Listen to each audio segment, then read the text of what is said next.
Today's coverage of the IHSA Girls Tennis Championship is proudly presented by Country Companies Insurance. When it matters most, the country's behind you.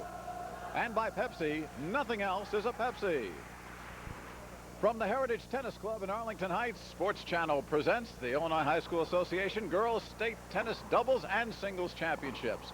Hello, everybody, and welcome to very wet Arlington Heights. I'm Mike Lederman, joined as usual by Corky Layton. Corky, this tournament we always call the Illinois Indoor-Outdoor because the weather is always so dicey. But this year, for the first time since the tournament began back in 1972, just about every match has been forced indoors.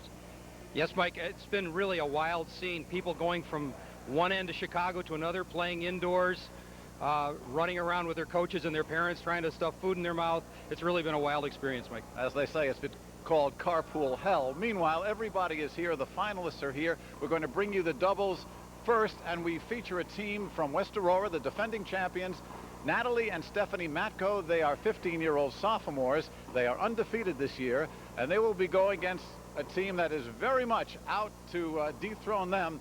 They are from Champaign Central, Elizabeth Fraker and Nicole Giglione. So we are going to see contrasting styles, Corky. Yeah, the Champaign Central team, Mike, is very aggressive. They're going to try to take it right to Aurora West.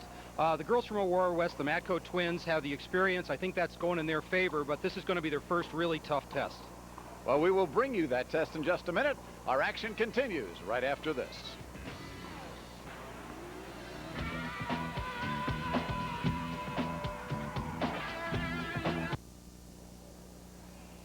The doubles final just about set to get underway here at Heritage in Arlington Heights. You see in the background crowd somewhat there, and there is Natalie Matko. She and sister Stephanie are the team. How do we know that's Natalie? Well, right now it's by the color of the shirt. There is Nicole Griglione. Nicole and her partner Liz Fraker. They are juniors from Champaign Central. Now, because the match is indoors, a little different situation as far as the scoring, Corky. We're going to have no ad scoring to keep the points down. So at 40 all, next point wins. Point wins. Receiving team has the choice of side to receive. And there will also be tiebreakers in effect in all three sets. Usually, in this competition, the third set goes as long as it goes. However, we will have tiebreakers now. I think some of the girls were saying they'd rather have regular scoring because it's what they've done all season, but being in the finals is a big thing for them, and they'll do what it takes to get it done. Absolutely. They have also had to compress the tournament. The consolation draw was canceled because of the weather. Obviously, there was not enough court space to get the cancellation draw in, as you look at Liz Fraker there for Champaign Central. And in addition to that, instead of playing two matches, the semifinals and the finals the same day, they've had to play three matches. So they are pretty well into tennis for this day. Take a look there at the coach of Aurora West, Brian Banks, his first year with the girls. Of course, he coached the boys for many, many years. And again, it's the same for both sides. As we look at Dwight Strickland, a first-year coach there for Champaign Central. Yeah, talking about fatigue, the Champaign Central team has played back-to-back three-setters to get here to the finals, so they're definitely tested. We'll see if the fatigue factor is going to make a difference in their play.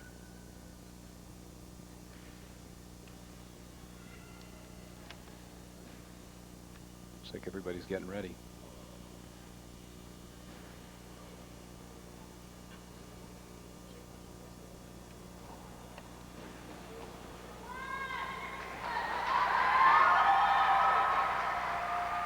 Okay, and we are ready to go. Stephanie Matko to serve for West Aurora.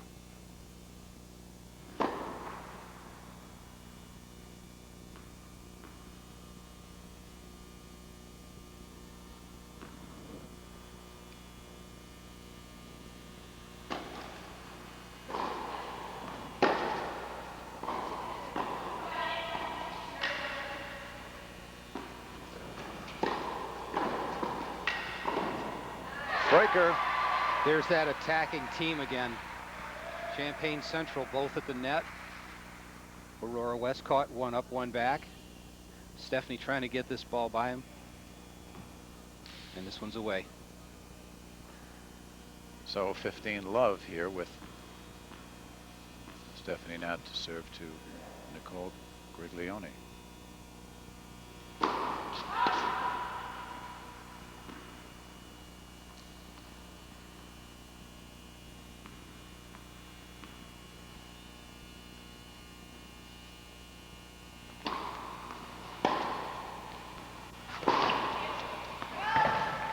And that one's long, so it's love 30. Yeah, a little overhit, I think. West Aurora looking a little tight at the With beginning. Champaign Central doing a lot of dancing around, trying to get them off balance. First game's always rough for both teams. Especially when got cameras in your face and get down love 30.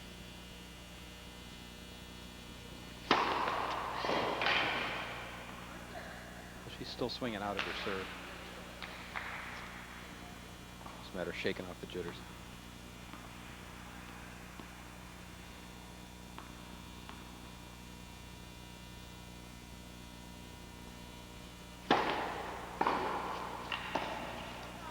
And ball was good. Inside the line, right on the line. Well, Natalie had a chance to swing at that one, let it go by, and it went in by about 2 inches. When you play the net, you got to hit them. You're going to hit a few out balls, but you got to hit all the ones that are going in. Triple break point, first game, first set.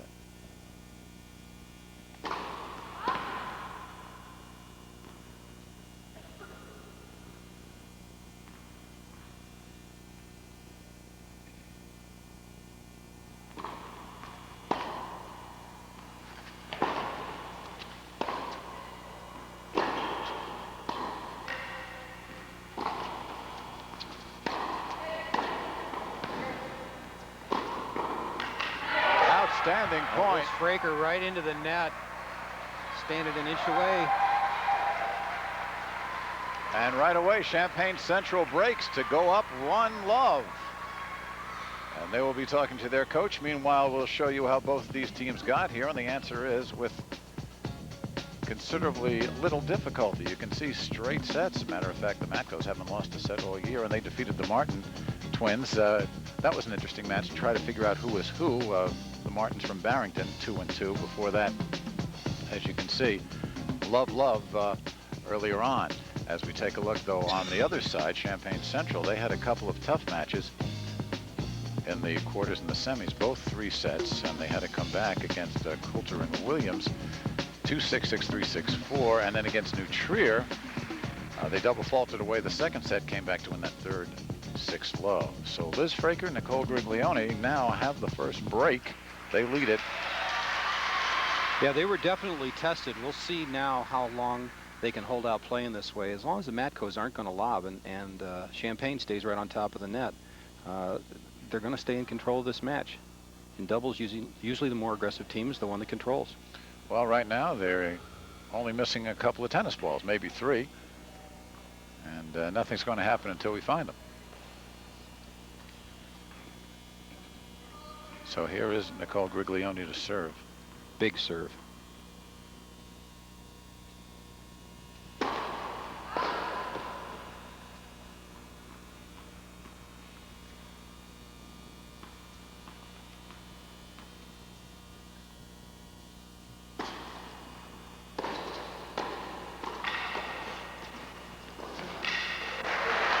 Well, there was a lucky angle there from Liz Fraker. She meant to go angle. I don't think she realized she was going to get that much, a little off center on that hit.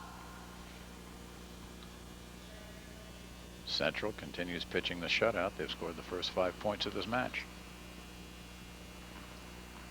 You see Fraker with that knee brace. She twisted it earlier in the season, but she's fine now. Well, a miss hit by Griglione. Well, she did her job of closing in. She just took her eye off the ball, and that ball slipped off the frame. And we're at 15 all. Closing in tight on the net, trying to catch this one before it drops, and just miss hit the ball.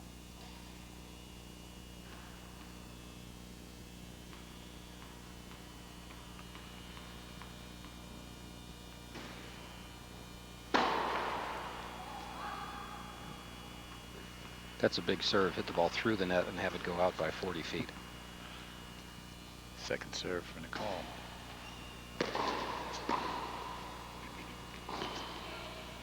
There's the lob, but long. Just long. Stephanie Matko. She had the touch, just not quite enough elevation on that. Got a lot of topspin on the ball, just couldn't bring it down in time.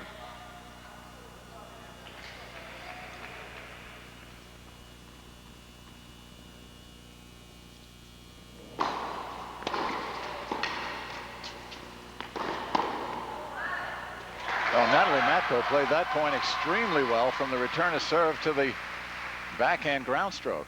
Yeah, Natalie caught Liz Fraker on her heels that time. She was getting ready to step in, didn't get that step into the ball, and the ball's off her racket, way long. Fraker and Griglione playing their first season together. Griglione played at Champaign Centennial last year, transferred over to Central, although both girls lived down the block from each other, so they've known each other since they were little kids. 30 all. Just to double check, the score is 30 all.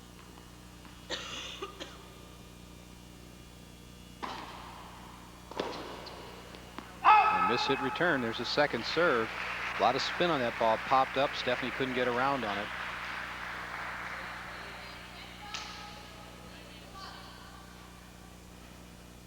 And I guess it was 40-15, so it is to love.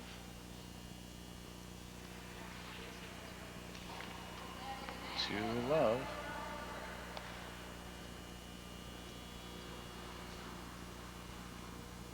And so now Natalie Matko to serve, love 2.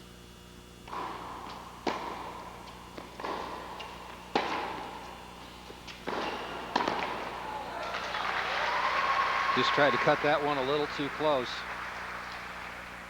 Fraker just let that racket head drop a little bit, and the ball was in the top of the net.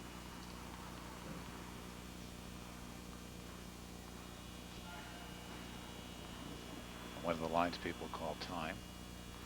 Wanted to reposition himself back there. 15 love.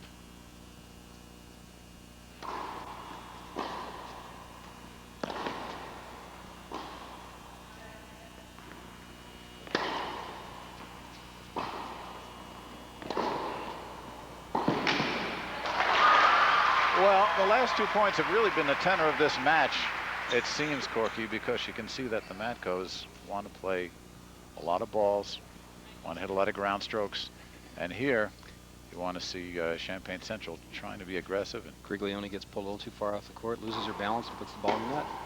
30 love, and on the poach, Stephanie was wide. Too big of a swing on that one. She saw the middle and took her racket back a little too far. As hard as these girls are hitting the ball, you don't need much of a swing when you're at the net. 30-15.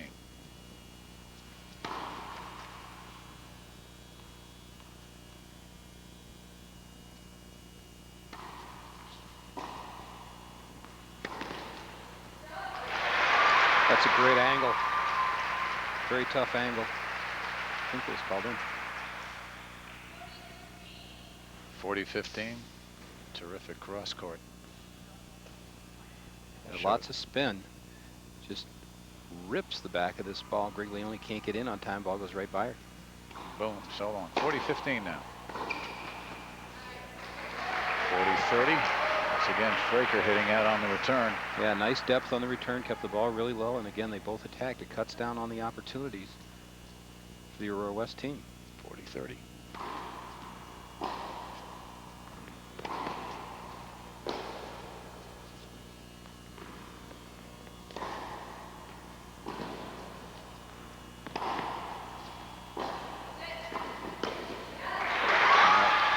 Stephanie up. That ball got a little too close to the center. Fraker couldn't get back in time and all of a sudden became a target. So Aurora West is on the board. They are down a break. They will change over. It is Central leading 2-1. We'll be back.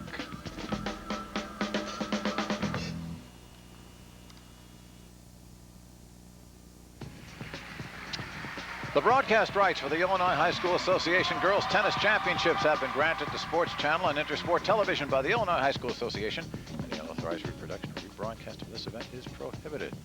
So, with a break in hand at 2-1, Liz Fraker will serve for the first time. That is she in the background, serving to Stephanie Matko.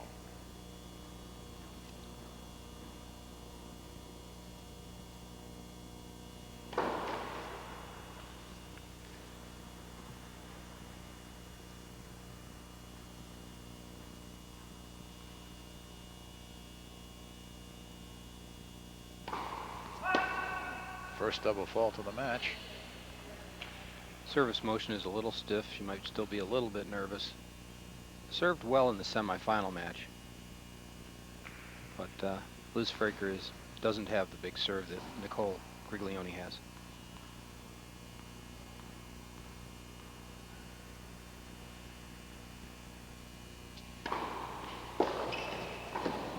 Well, she came up with a big one that time and put it in the right place. 15 all. That's right. Created the opportunity, and Griglione was there to put the ball away. Stephanie Matko barely got out of the way in time. Okay, here she goes on the poach, and whoa, won't hurt me.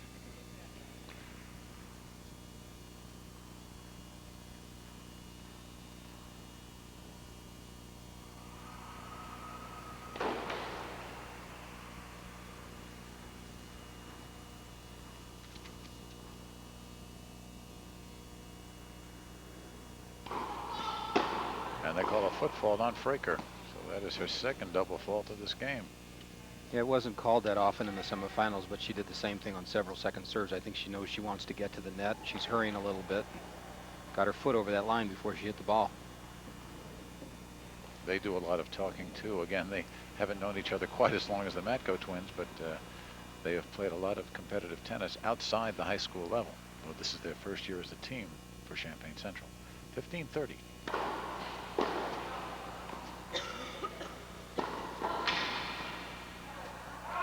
Oh, that was a nice low return and even a better volley. A good half volley by Fraker there. Incredible point. But I think we're going to see a lot of this. I think the Champaign team is going to continue to attack, and the Aurora team is going to have to keep them off the net.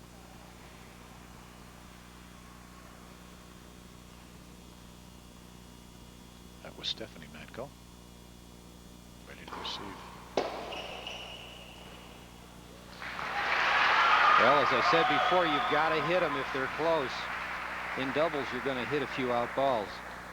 Well, this one caught more frame than strings, but the result for Liz West takes Aurora. a look at this and then decides to let it drop. No. Don't let them drop in. So a break point here for West Aurora.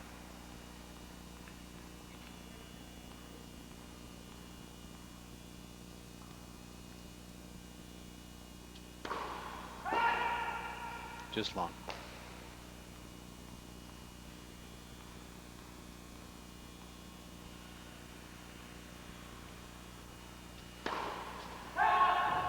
And the third double fault for Liz Fraker, and the match is even. She'd be better served to just try to get the ball in play on that serve and get to the net, because that's where they're winning their points. They don't have to hit big serves to get the points started. Better served, huh? I've been working on that one all week, Mike. Oh my gosh. Okay, so we are now all even at 2. Stephanie Matko to serve.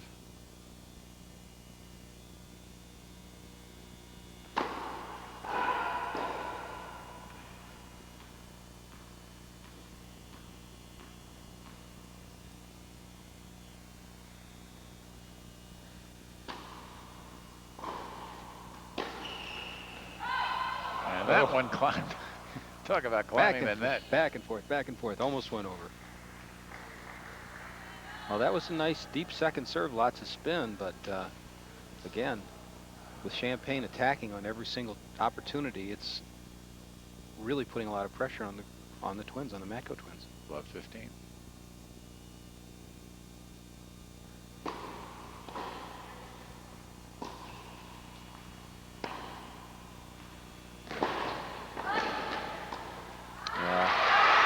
Okay, there you go. Good setup from Stephanie. Right, if you don't pass him with that shot, at least you open up the center. If your partner's alert, you can put it down the middle, and that's exactly what happened in that point.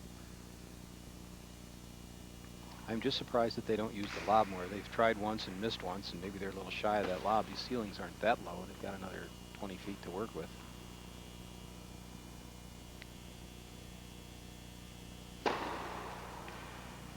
Pulling down too soon.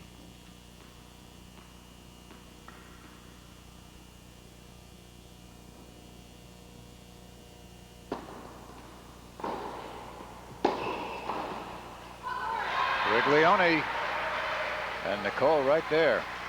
Short second serve, deep return.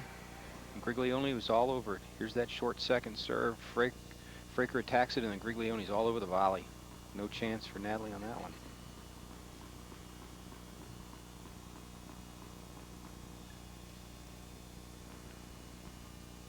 Stephanie Matko down 15-30.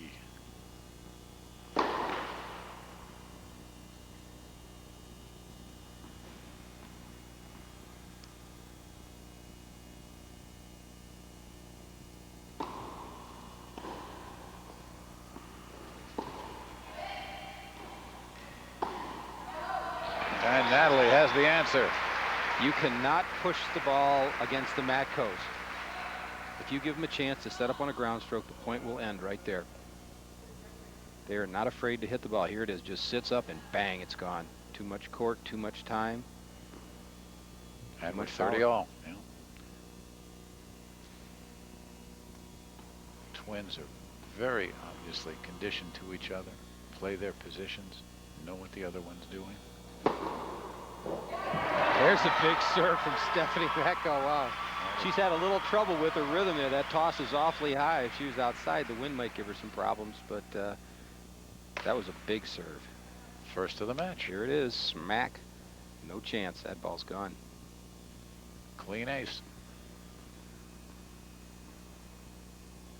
Game point here for West Aurora.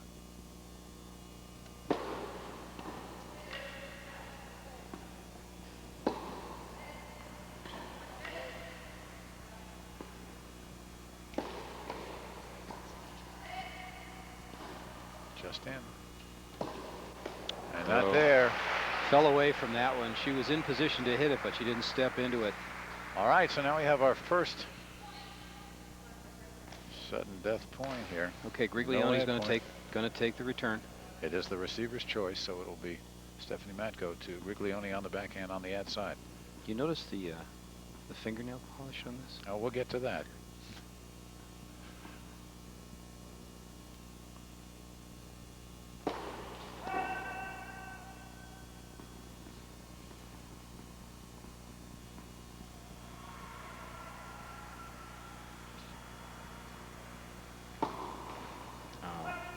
Bad. And Stephanie comes up with a double fault. Never a good time for double fault, but game point is the worst. So that's her first double fault, and it's a game point that she double faults on. So while they have the changeover, take a look at Liz and Nicole, Champaign Central. They have regained the break, and meanwhile, they have been holding this tournament, as we told you, for 3 days all over Chicagoland, and we would be remiss on behalf of the IHSA if we didn't thank some of the clubs that were involved in setting up this tournament. First of all, of course, here at Heritage for the finals, the semifinals, and the quarters. Forest View Racquet Club, the Glenbrook Racquet Club in Northbrook, River Trails Tennis Center in Arlington Heights, the Score Tennis Center in Countryside, Woodfield in Schaumburg, Oak Brook, the Racquet Club of Crystal Lake, and Rush Copley Health Complex in Aurora, and our friends at the Arlington Park Hilton that had a lot of hospitality to contend with over these 3 days. So on behalf of the Illinois High School Association, we thank all those folks who have made a tough situation a lot more bearable. A real team effort. Champaign Central to serve here. They are causing worry to that man, Brian Banks. I think this is their best setup, because I think Fraker is the best at the net. I think Griglione is the best server, and I think if Champaign's going to break through, this is going to be the point where they do it. And if Aurora is going to come back into the match, this is the game they're going to have to break. Ball was wide as Just Fraker wide. pushed it. That's the Champaign style. I mean, if you get a shot, you go for it, you try to put it away. Just just went for a little too much, got too much angle, missed the ball a little bit, and the ball was wide. Right, not a tough shot. Liz knows it.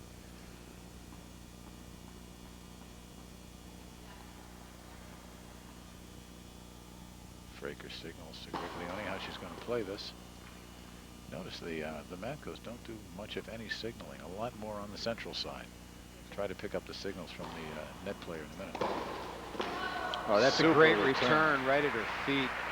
Griglione didn't have a chance. And Natalie Matco just unloaded on this return. Here's the serve. It's a little short. Natalie steps in and just rips it. No chance on that one. There's the Ooh, backhand. moving right into it. Right in no man's land. You get down pretty low, but you can't get down that low. Love 30. Good lob. And that right great there. anticipation, great feet. Natalie, good touch. Well played. Triple break point, West Aurora. This is a good combination. Using the lob, forcing the other team back, and then attacking the net yourself, and she takes advantage of the short ball, and there's a beautiful angle. Well played. Griglione serving love 40.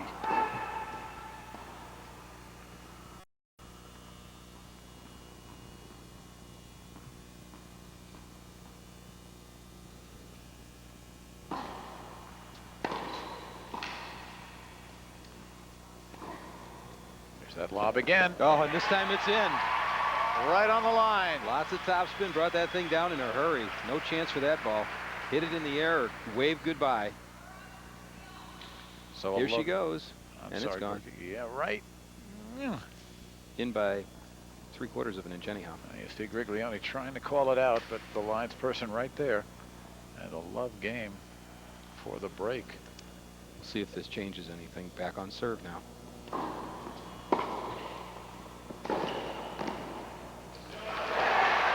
Natalie Matco. Well, the Champaign team continues to attack, and the Aurora team is just doing a great job of keeping the ball at their feet.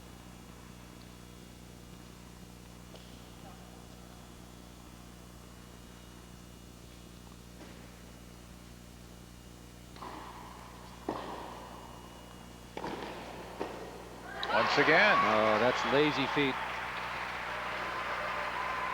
And I think Nicole knows that. She stood straight up on that volley. Here's the ball. She tries to get down, and here the racket goes down, but the rest of the body stands straight up. Dumps it in the bottom of the net. As you say, Coach, you got to bend those knees. That's right. 30 love.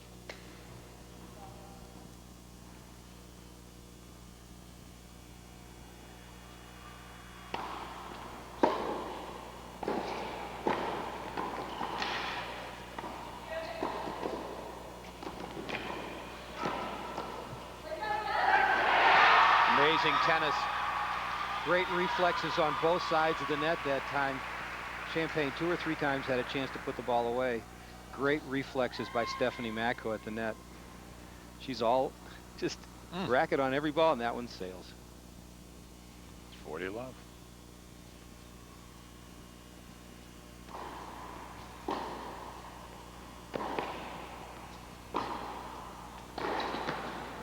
Griglione there ripping that backhand. Yeah, again, going into the net, putting more pressure on Natalie Matco there. Kept the ball low, but a little too low.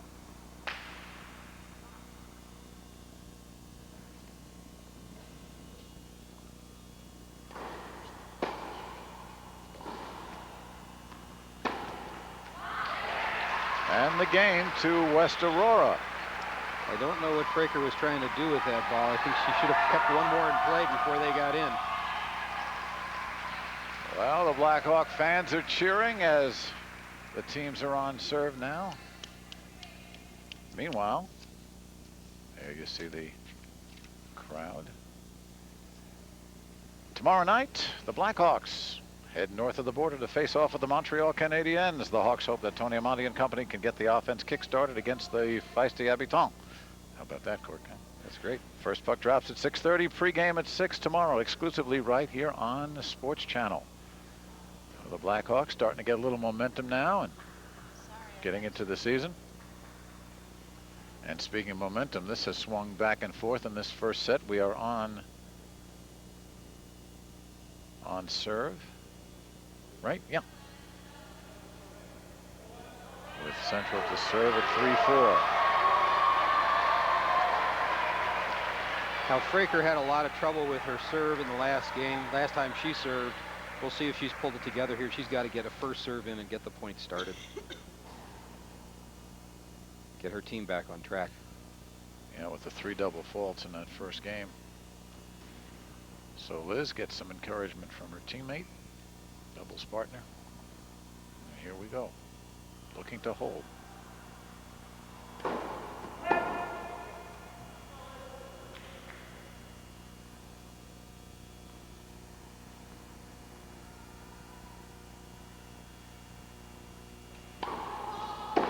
And again, the foot fault is called. She's trying to get in there.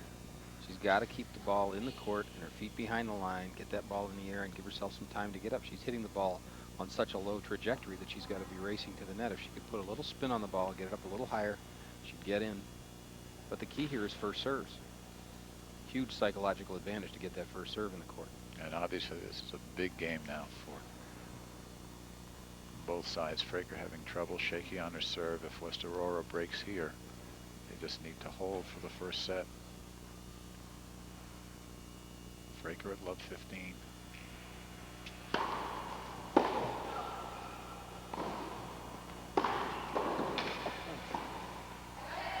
And Natalie with that lob.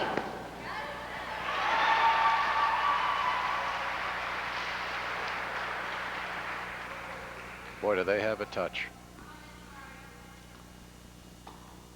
Right here, a little forehand. Just flicks it.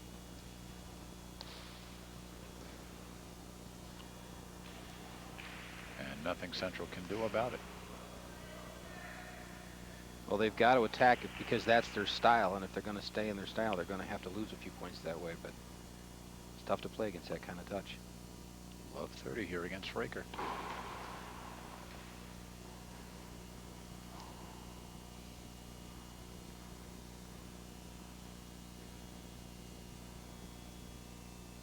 Oh, another double fault.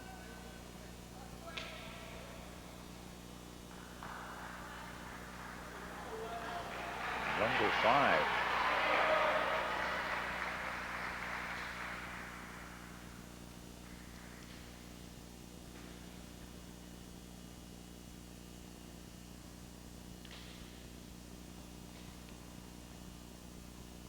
So triple break point for West Aurora. It's Natalie to receive.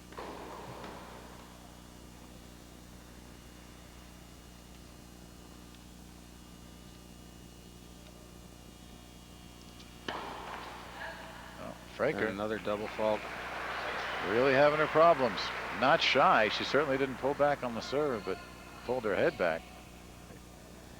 Well, you can't relearn how to serve in the middle of a match, so she's going to have to make some kind of an adjustment here. Talk to her coach on a changeover. But now, Stephanie Matko to serve for the first set.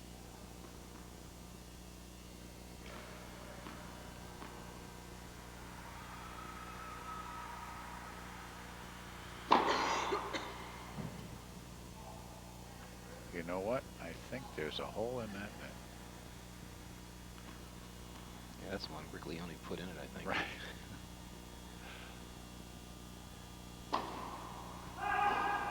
And Stephanie double faults.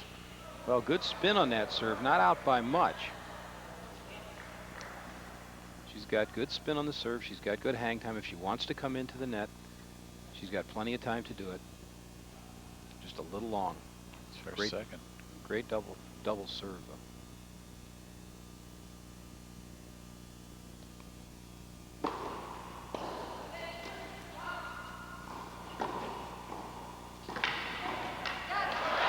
Well, the miss hit by Natalie, but she made up for it.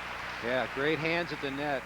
Fraker saw the wide open court, took her eye off the ball, and just missed that volley into the net. Natalie Matko diving for this ball, trying to keep the team in. Fraker sees the opening and takes her off the ball, top of the net. 15-0.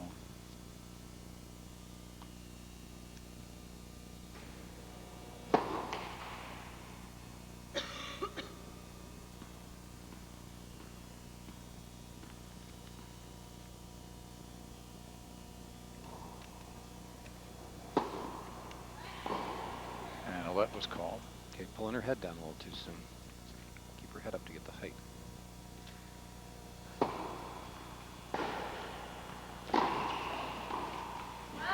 Once nice again, low Stephanie ball. caught her. Yeah, that was a great shot right at her feet, right at Fraker's feet. No chance to lift that one up. Fraker's trying to sneak into the net off her back foot and very low. Whoops. Fraker should have been a little lower on that one. 2 points from set here.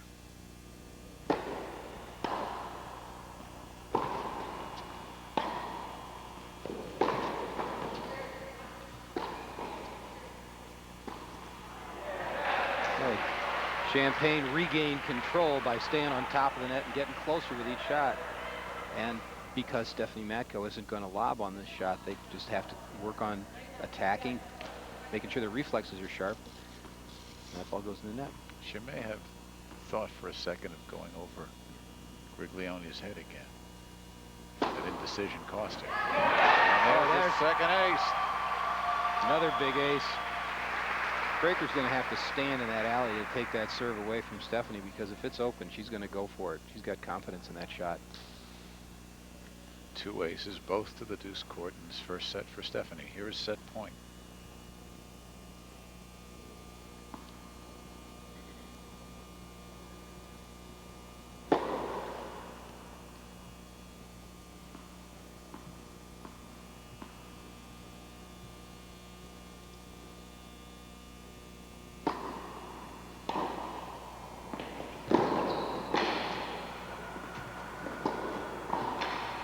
It goes long. Griglione attacked the ball with everything but her racket on that one. She could take, she got run really low for this volley. Matko unloads, and she just doesn't get her racket around in time. And that is the first set, 6-3 to Aurora West, or West Aurora. The Matko's in command here. We'll be back for set number 2.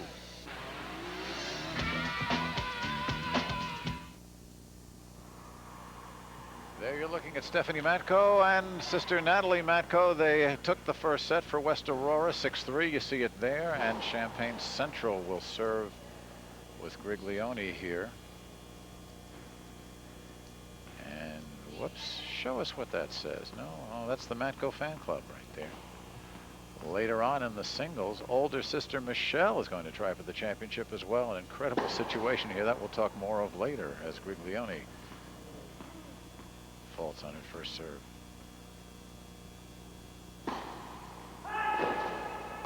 Well, into the net on the first one, long on the second one. She's trying to force that low toss. If she's going to get that ball where she wants it to go, she's going to have to hit it when it's higher and not let it drop.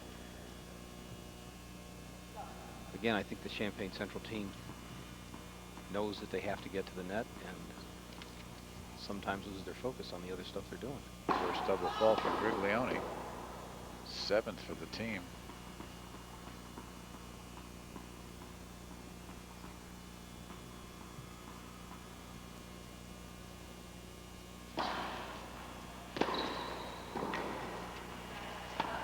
There's Natalie. Good play by Griglione. This will go long for Stephanie. Long. Well, that was a tactical error. It's always difficult to lob when you're that close to the net without hitting the ball either out or way too short. This ball was just too short, put Champaign Central back in control, and she couldn't regain her balance to hit the good lob.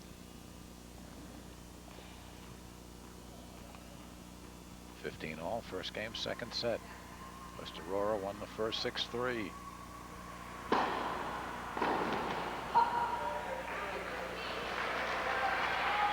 Well, Stephanie going right at Liz Fraker that time, trying to keep her honest so she doesn't poach, but hits it in the net.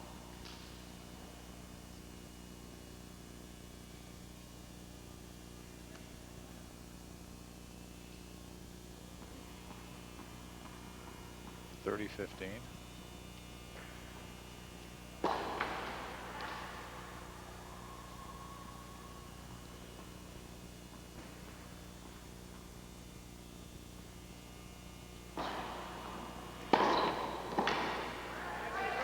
Natalie. Once again, Griglione can't dig it. Well, the key to turning around the first set for the Matcos was breaking Griglioni's serve the second time she served. And if they keep pressure on her like this, these are good returns, low at her feet, making her bend. She's tall, she's got long legs, that's a tough shot. 3 service breaks in that first set for Aurora West, 1 for Central. 30. This has been the biggest problem for Central. That's the serve.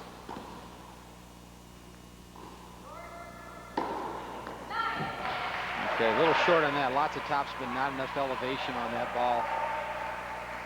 Almost hit Liz Fraker in the shoulder before she took a swing at it. This ball's dropping like a stone. Just barely got under it. And had plenty of court to put it away. Oh, yeah. So game point Central. Here's a good look at Liz Fraker. She signaled to her teammate.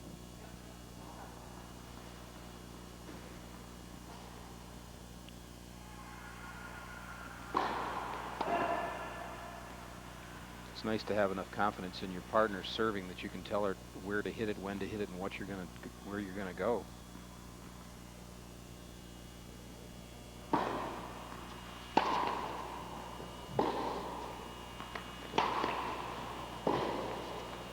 There's nothing on that backhand. And once again, no ad. Game point right here. And Natalie Matko will take it in the ad court. Here's Natalie.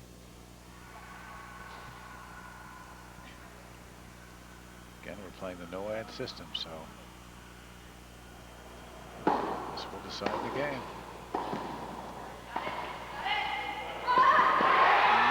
What an answer from Natalie. That's a great lob. Matcos can keep Champagne off the net if they use the lob. They got to keep that in mind. And Nicole just doesn't have the answer.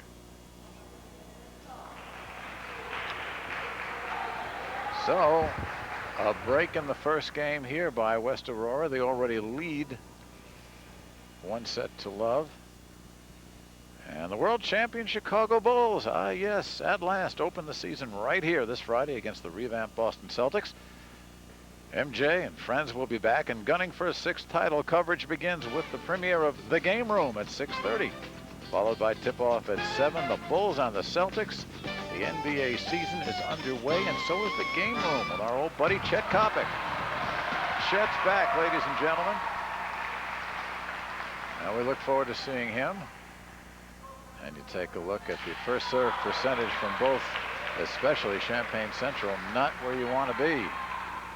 First serve percentage is low for both teams, but you can't be below 50% and expect to stay in.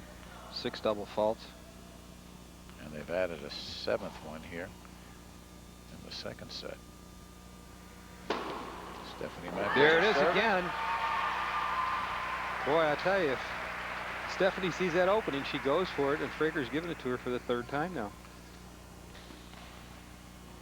All 3. Oh, same place. Yeah, but Fraker's moving sideways instead of in on that return. Good thing the curtain wasn't drawn. Be hanging from the curtain.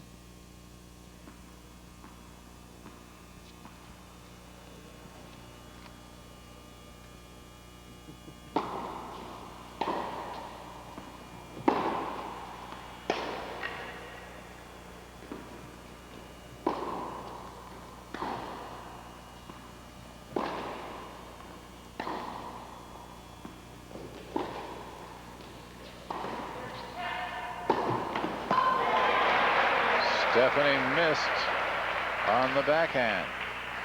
Well, in general, an attacking team, when you can get both players at the net, is going to beat a one-up, one-back team, but they have to execute the strokes. Here they are. They got caught. Stephanie tried to drive the ball through the middle, and there just wasn't anything there. And we're at 15 all.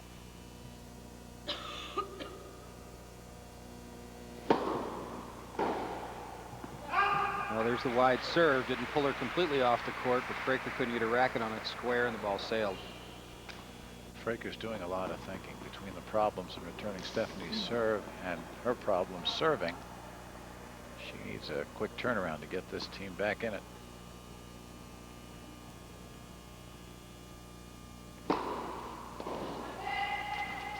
Oh, that's great touch. Natalie reacted very quickly and with the soft touch as Fraker's backing up, worried about getting hit, and there's the drop shot right in front of her. Here's Natalie moving in. Great touch as Fraker backs up to cover the center. You have to know what you're doing to get with that shot. Don't try that at home, little leaguers. Oh, is that nasty. 40-15.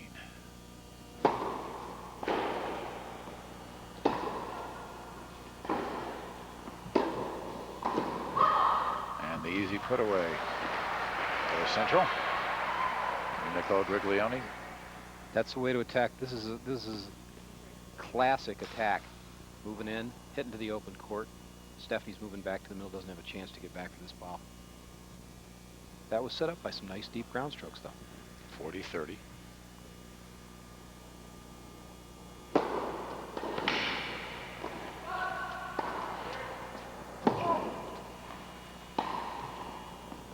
Champagne. And there goes the lob.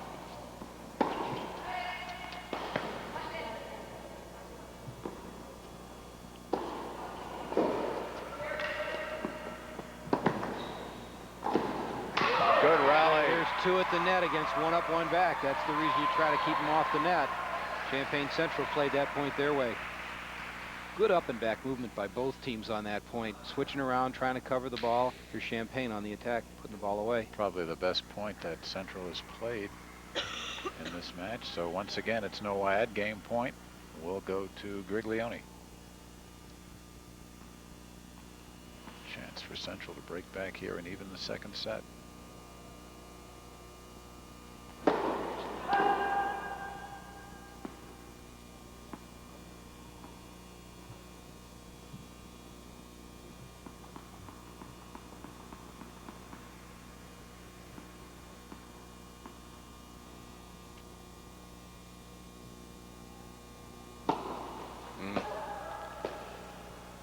And Double Stephanie fault on game Matko point. That's tough. again. Double faulting on game point. And that's what the no ad will do. It ends things very, very quickly, and we are even at a break apiece. Well, let's see if Liz Fraker got any good advice about serving this game. We'll see if her coach had anything good to say to her.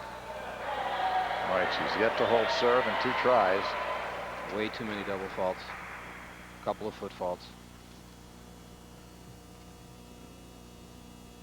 1-all. Well, there's a first serve. And they won the point. It's been a long time for Liz. And I don't think Stephanie has had to hit back a first serve from Liz Fraker yet. It was the first one.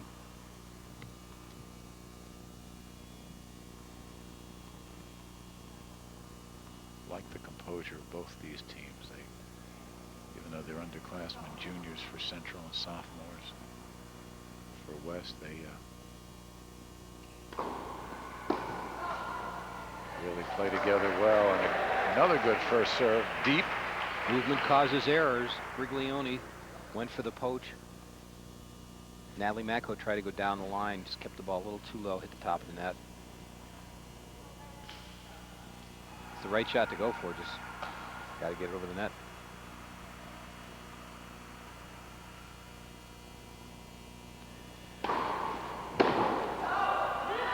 So 3 first serves and 3 points won. Sounds like a plan to me. Yeah, you can't beat that. Get that first serve in, you may win a point. That's it. First rule of doubles, isn't it? Yeah. First serve's in. Going for a big shot on that return. Ooh, a little too hard, a little too late. I think part of the problem that Aurora West has with those returns is they're just not used to looking at that many serves coming in. Remember, their percentage for Central was down below 50%. Oops. Oh. Spoke too soon. Yeah. Double fault number 7 for Liz.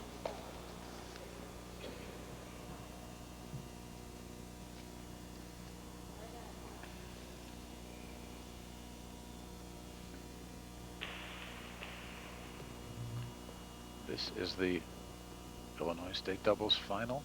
Champaign Central there against West Aurora, the defending champion West Aurora. There is Liz Fraker. 40-15 here, second set.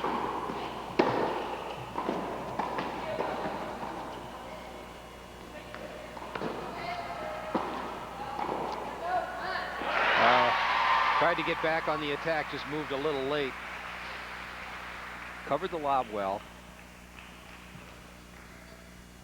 Now here's a smart play. She got it up in the air. Champagne was just way too close to the net. And just on when she came back for the attack, Liz Fraker just mishit the volley.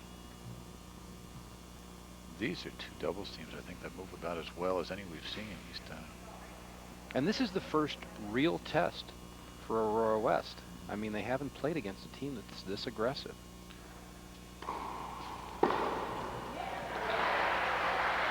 And game to Central, and Liz Fraker holds for the first time. A big boost for them. So you see the Matcos talking to their coach, and Central will talk to their coach. We will take a break, show you some things to pay some bills, and we'll be back.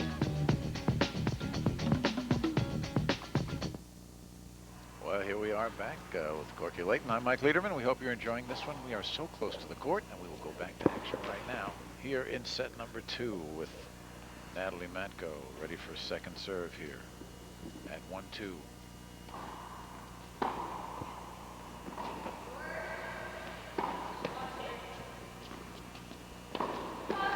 Oh, that's a tough shot. Stephanie drilled it.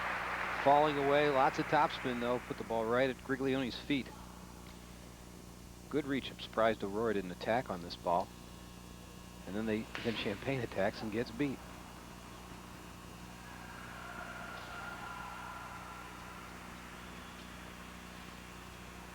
Here's Natalie.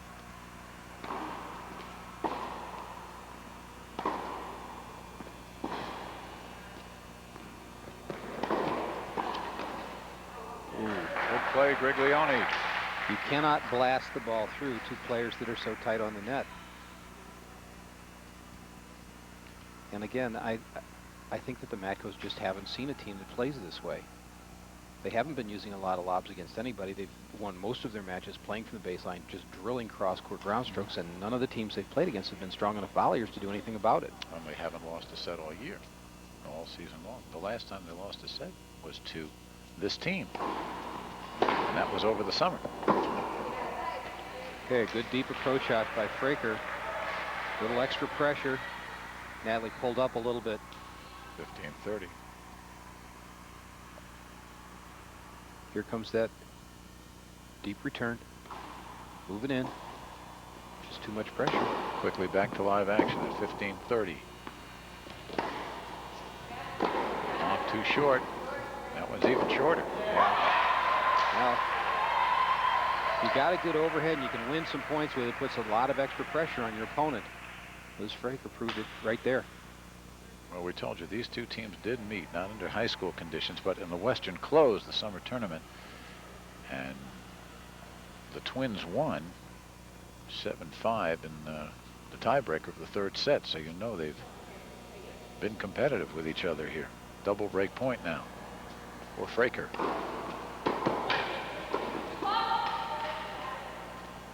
Good reflex. Don't know how Griglioni got that back. Okay, Fraker on the attack. Saw her chance, came in. Looking very strong when they're both at the net. The Matcos are going to have to throw in some lobs to keep them honest. So the break now.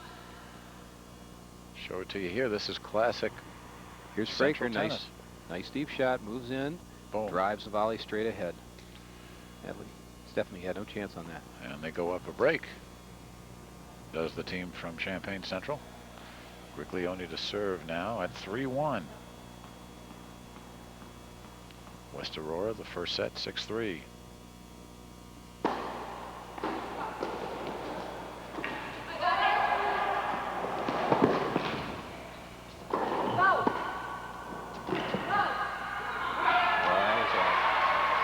Let that ball drop too low. She had him on the fence. Natalie just let that ball drop too low. All right, big serve to set it up. Mishit this volley. Let Aurora back into the point. Champagne. Fraker runs the ball down. Nice lob. Overhead not quite strong enough. Fraker steps in. Natalie just went for a little bit too much there. Let that ball drop. Griglione takes the signal from her partner.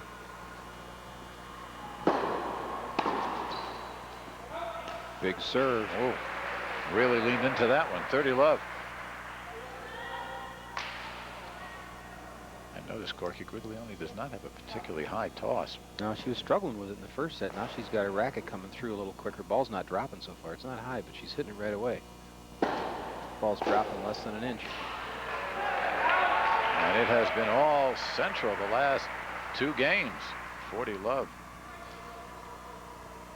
Here's that toss. Bang. Hit it right away. Good depth. Miss hit on the return. Fraker's movement is causing some of that.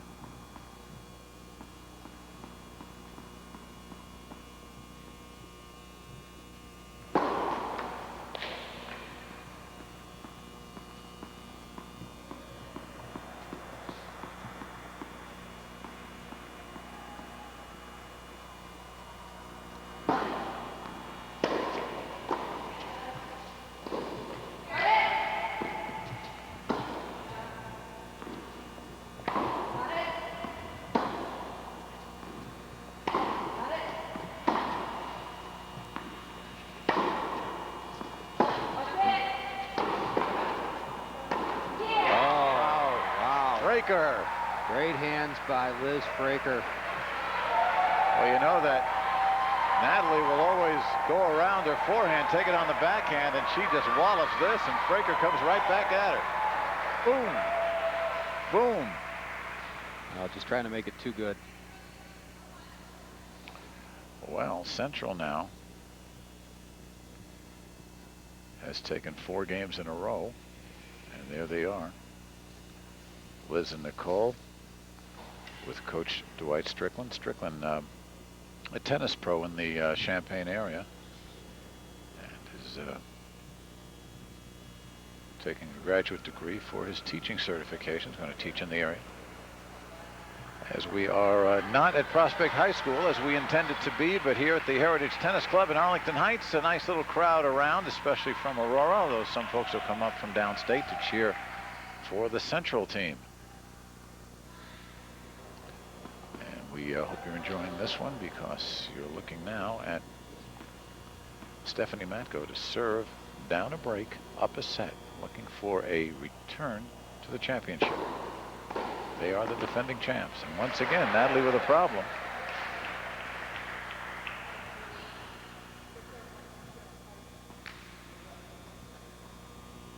Everything going Central's way. In the second set. Well, if they're going to turn it around, it's going to be right here. Love 15.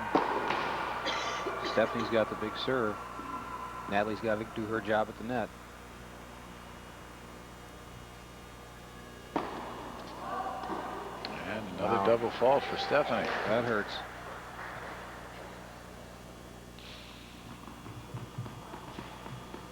Number 3 for Stephanie Matko, and she's down 30 love.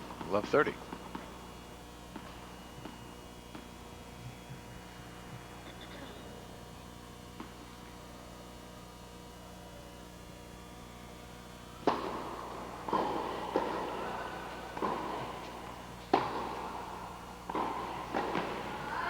Good volley by Natalie.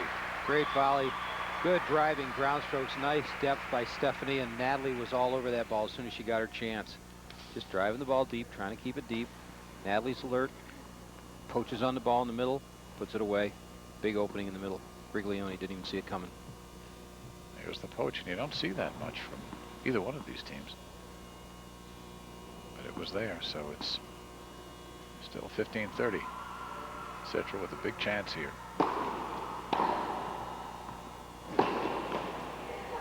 Okay, Fraker closing in on the net, put a little bit of extra pressure on Stephanie there. She tried to hit too good of a shot and ended up in the net. And these two are not hesitant to talk to each other, get the other one's confidence up, but let her know what she's doing wrong. So it's double break point here for Central.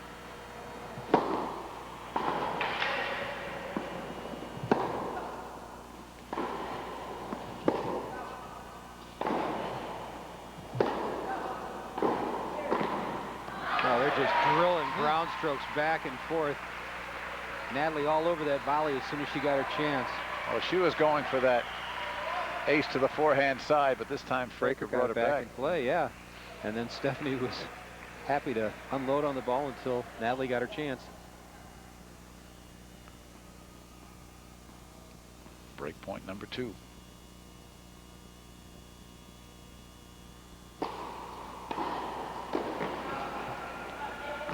Oh, can't hit a drop shot from there. And another break for Central. They lead at 5-1 and will serve to even this match. When you get something going that's working, you got to stick with it. And there, the Matcos were getting back into the game, driving the ball, setting up the point. Stephanie driving, Natalie cutting off the ball. That's how they won a couple of points that game, and then they just backed off. 5 straight games won by Central, and here is Liz Fraker. If she's got her serve working, it could be a long afternoon here for the Matcos. Okay, just long on the first serve.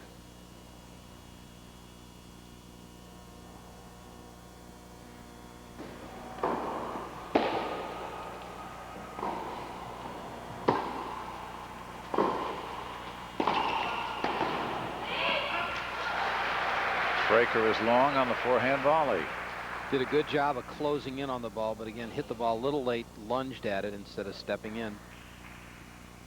Sees her chance, moves in behind the approach, lays that wrist back, and the ball sails. Here it is again. Just left her feet. She should have stayed on the ground. She would have been fine. Natalie Matko just ducked to get out of the way and let that ball go long.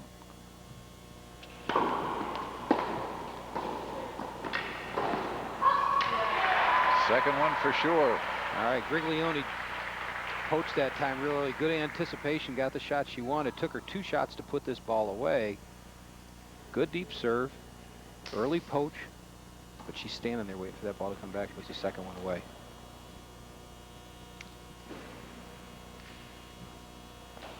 Off the court, no chance.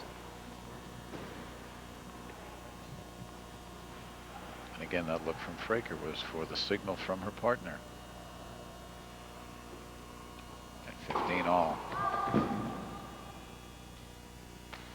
little wide.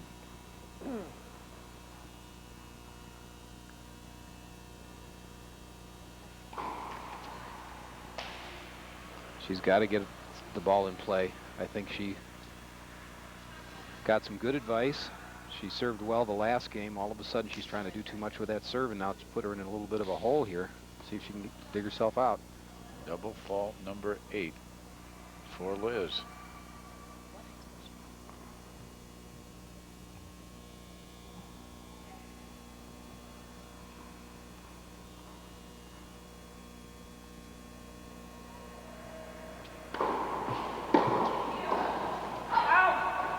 And ball was out.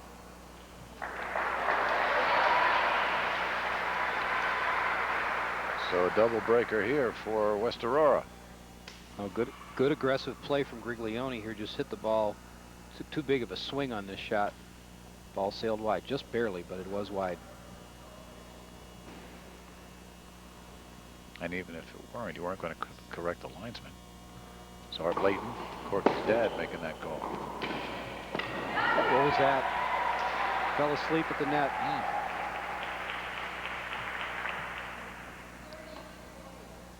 Okay, Fraker closing in. Natalie Matko sound asleep. I mean, she was protecting her alley. She just didn't react when the ball came back. Still a break point here for West Aurora. Fraker trying to close out the second set, even up the match.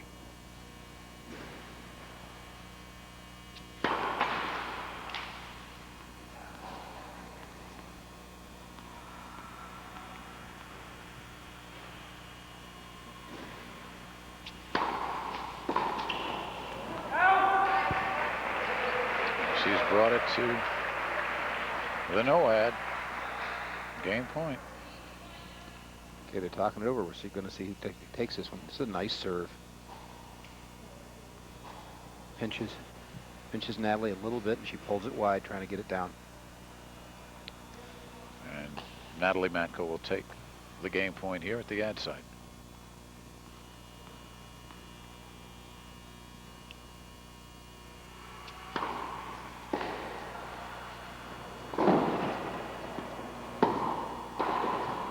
Okay, good gamble by Griglione. And there's the set.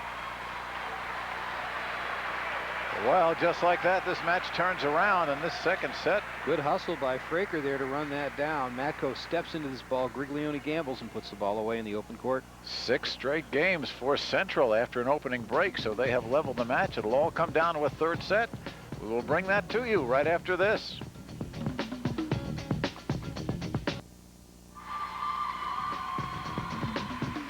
Well, here we are back at the match. The girls are back on court and ready to play. The Matkos from West Aurora won the first set 6-3. Fraker and Griglione won the second set 6-1. All back to even.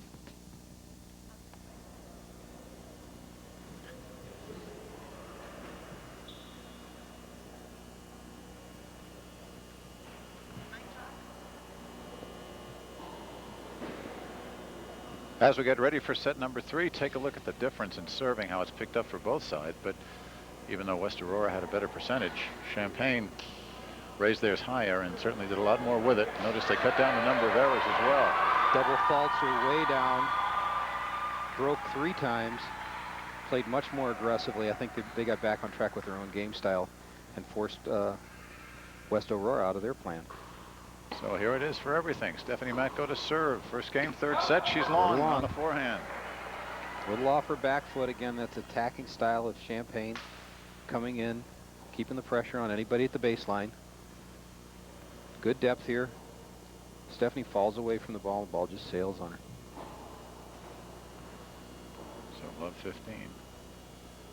Aurora opened the second set with a break and then lost 6 straight games. Central came back strong. Just on the line.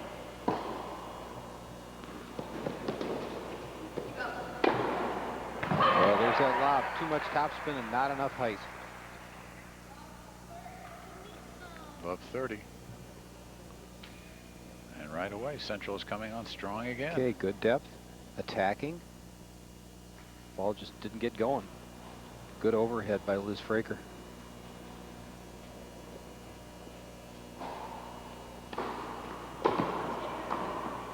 That one just too big of a swing. Blue. You need to take a backswing when the ball's coming that fast. Just attack the ball, hit it early, and the point.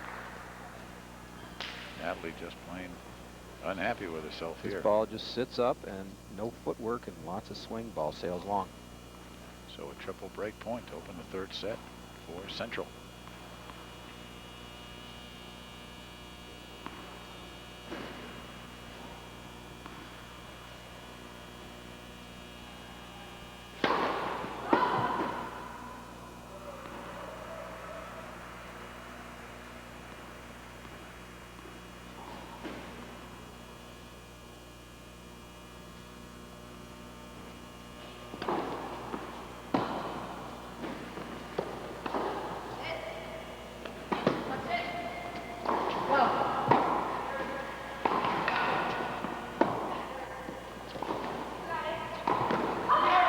Hit some shots, and Griglione put it away. Offense to defense. And the roll continues for Champaign Central. They take the break and they go up 1-love here in the third and deciding set against the defending girls state champions.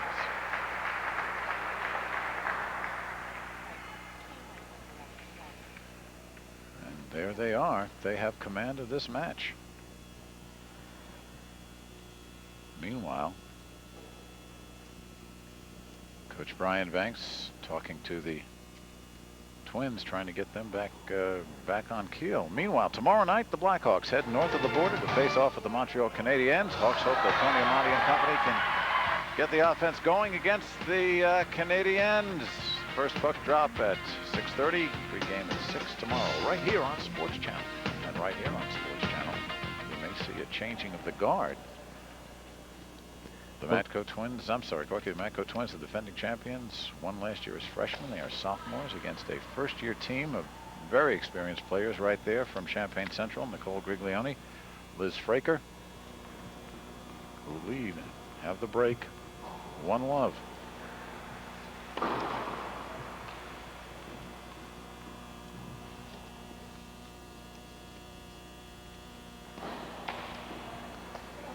Double fault from Griglione. She's the big server. She's got to get it done. She had a great service game the last set. She's got to get it started again here if she wants to keep the lead. And that has been the bane of this team. 10 double faults, 2 for Griglione. Now there's a real smart play by Griglione. She hit that serve about half speed with lots of spin deep to the corner. Set it up and Fraker put the ball away. Here's that off-speed serve deep to the corner. And there's the put away right there. Tucked it right in behind Stephanie. Classic doubles down the middle in the open diagonal.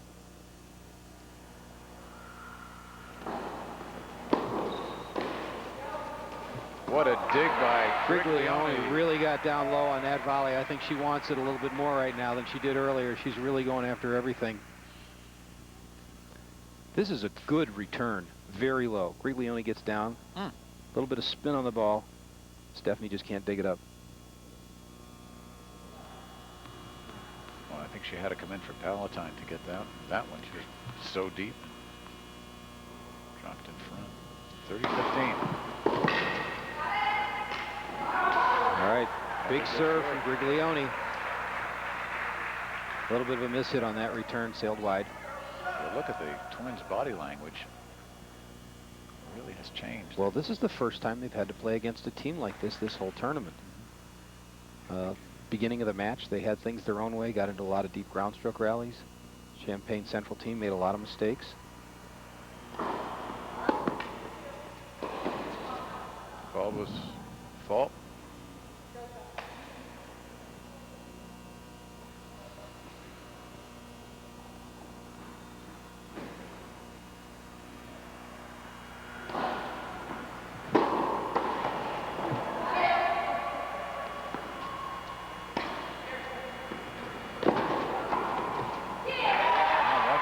Fraker at the net. Good depth by Griglione. Fraker's 2 feet from the net, if that.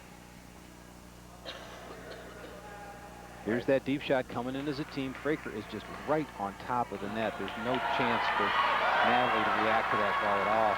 8 straight games for Central. Once again, Brian Banks looking very concerned. Natalie to serve, love 2.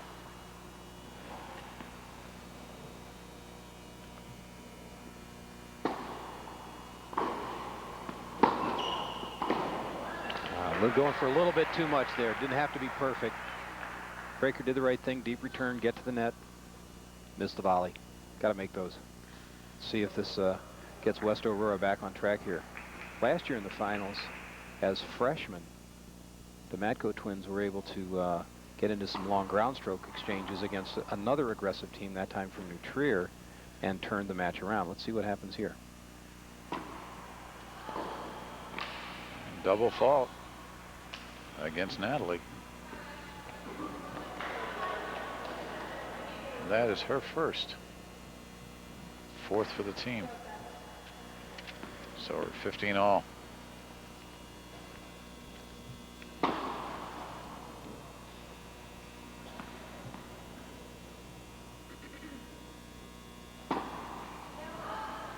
Second double fault in a row. That's a tough one.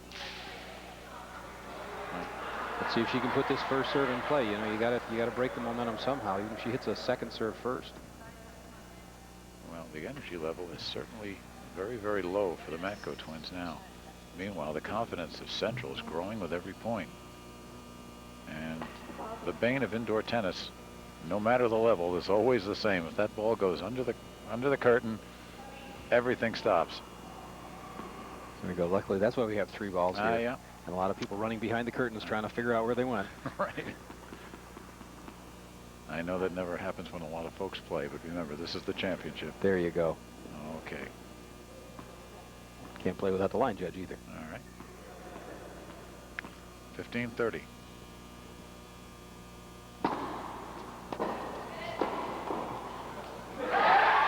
Okay. There's a first serve in play. Griglione hit the ball a little bit too close to the middle, and Stephanie was able to hit it at Fraker's feet.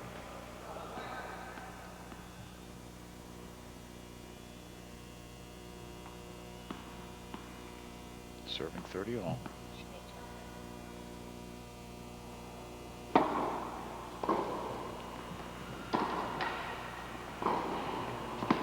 Well, that was real good depth. And once again, it's a breaker against West Aurora. Allie's a little late getting to this ball and a little late getting back. And when she tries to get back on balance, the depth of this ball just makes her miss it. Griglione, very determined.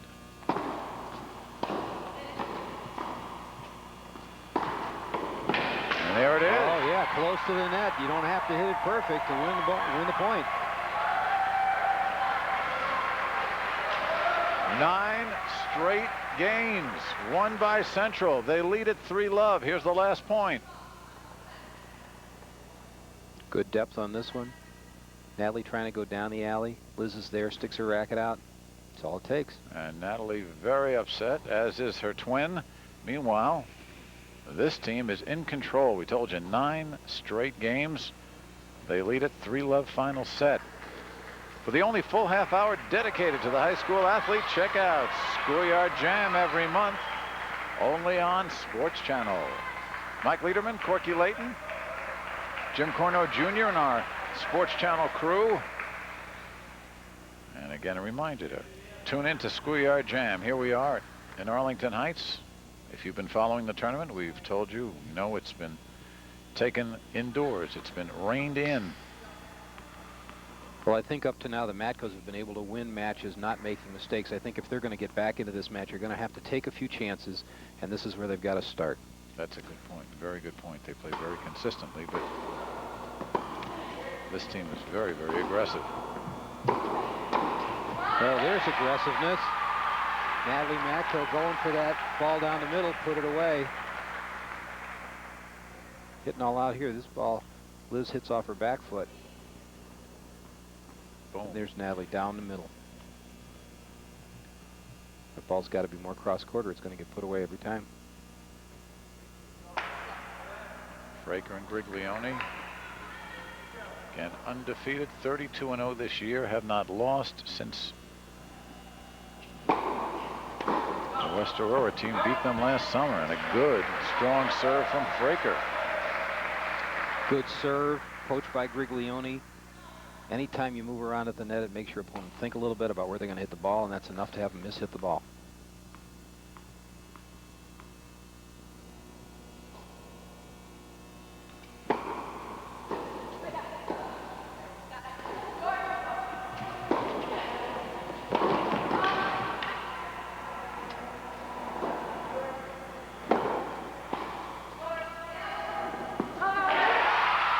Good lob deserves another. Fraker had the answer for one, but let the other one go. She shouldn't have let that drop. I mean, she hit a good overhead on the first one. I don't know why she let up. Of course, the girls were talking to each other all the time on every single ball. Hit it or let it go. She was called off that. And the ball went in. Well, Griglione wasn't back there to back her up. If you're going to call your partner off the ball, make sure you can get to it. 15-30.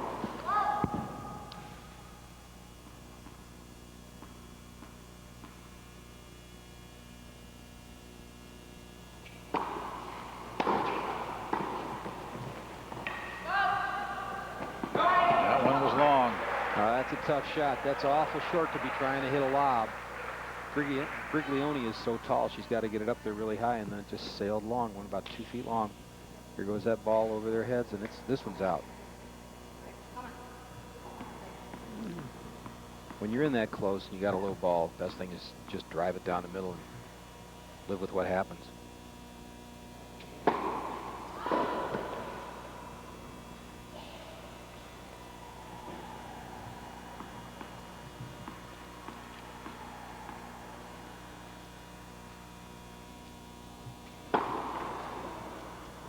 Fraker with her 9th double fault. So break point for West Aurora.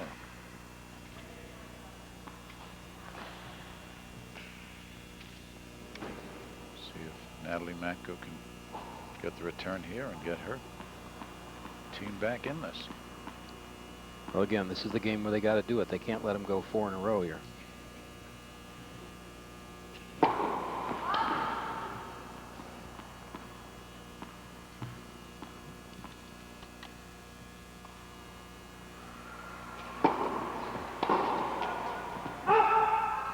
Just wide.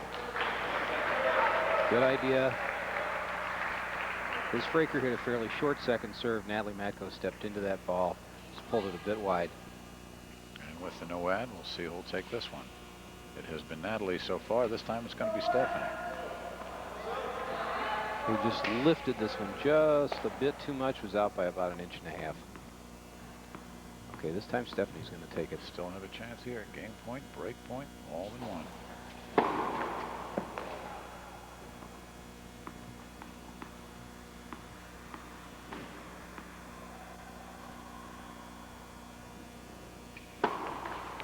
Well, too much tension there. You put the ball in play, get the point started. You can win it if you can get it started. If you don't get it started, there's no way you're going to win the point. Well, there's a lot of pressure here. Ball drops, pulls her head down. She's getting ready to play the point out. She just mishit the serve. Give her credit. She went for it. And that breaks the string of 9 straight games. Still down a break. West Aurora to serve. Here's Stephanie at 1-3.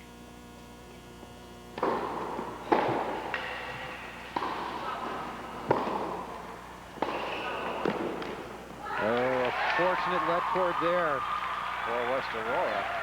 Yeah. Fraker very frustrated. Liz Fraker was all over this ball. If it hadn't hit the net, she would have definitely put it away. Ball hits the top of the net, goes right over her racket. Boy, how tight matches can turn on small things. Ooh. Oh, tough break for Central. 15-love.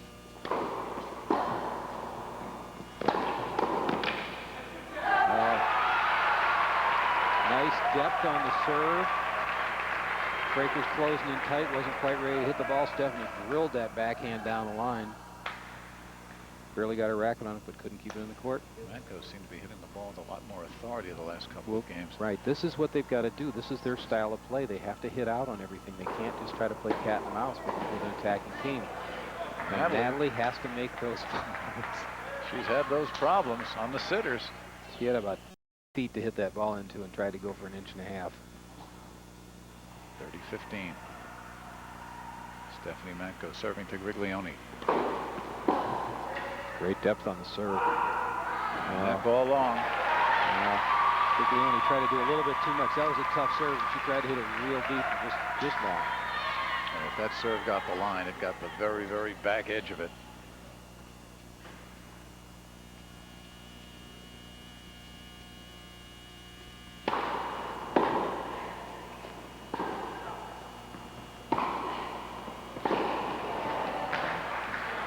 Okay, Champaign Central on the attack again. Stephanie Matko had to be at least 5 feet behind the baseline trying to hit a ground stroke there, and there was no place to go with it anyhow. From the looks of that, she hit it flat-footed, picked her head up, and did what a lot of folks who are a lot less good do. You and I both. Oh, come on, Corky. You're a real player. There was a time. That one long.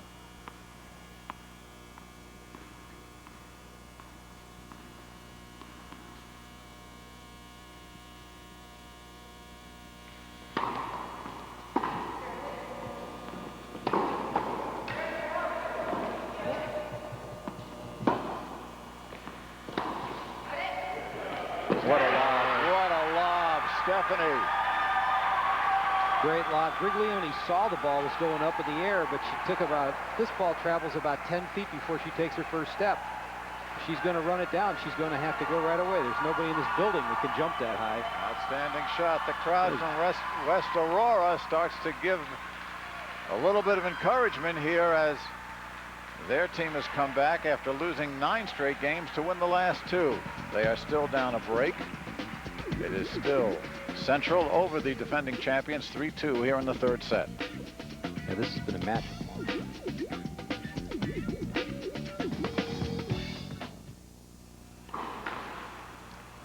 Tony serving with Central leading 3-2. Third set. See the split sets before. And Stephanie Matko just wide off her back down. foot.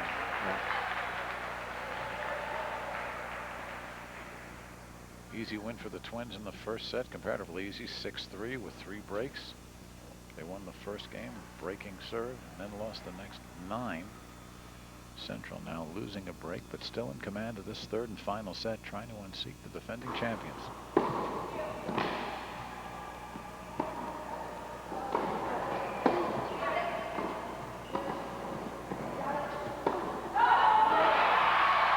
Natalie sent that one into the curtain.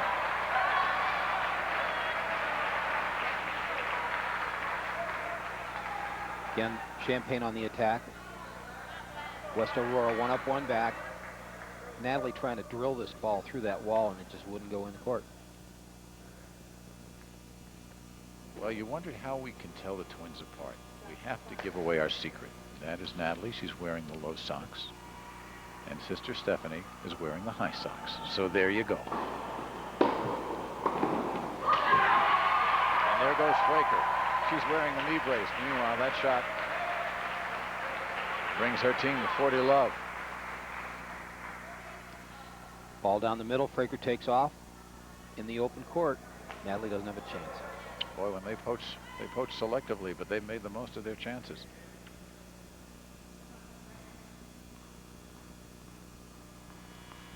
Game point here for Champaign Central.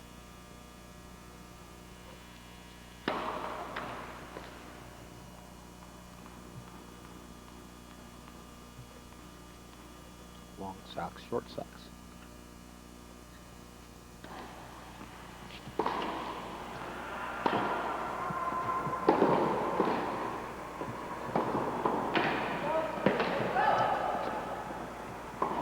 And we got that one.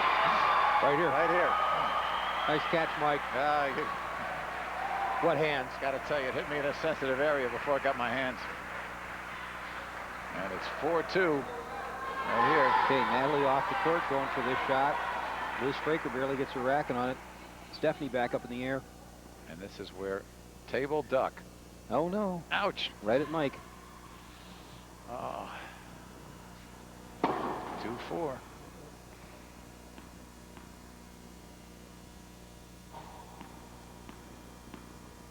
Aurora West down the break.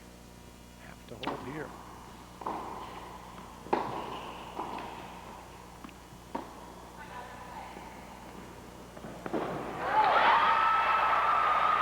Well, Liz Fraker said I had it, and she really didn't. She was too far away from that ball to call it.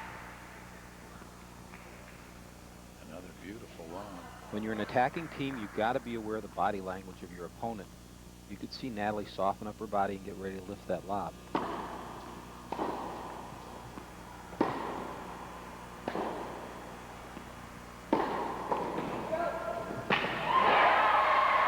Fraker. Well, fortunate miss hit there. Liz Fraker stuck her racket out here and ended up putting it in the only place that Natalie and Stephanie weren't. And it spins sideways and out of the way. 15 all. And that one wide past us. Careless on that return. It was a good serve, nice and deep into the body. Central 32-0 this season. The Matcos 18-0. They've lost 1 match in 2 years. And as we told you, they are the defending champions as freshmen, now as sophomores. That's a great shot. Down the middle.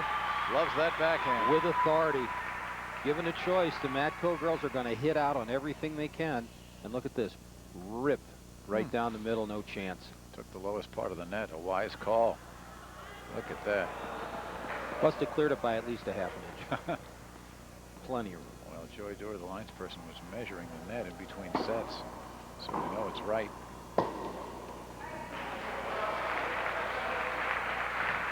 There's another error caused by movement. Fraker faked like she was coming in that time. Natalie picked her head up to see where she was and mishit the backhand.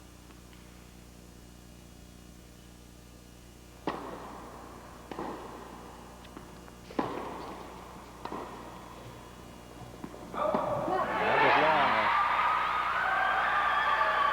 So indecisive. 4-3 Central, still up a break as Natalie Matko holds serve. And the crowd's starting to get a little anxious here on both sides because we're getting down to the short strokes.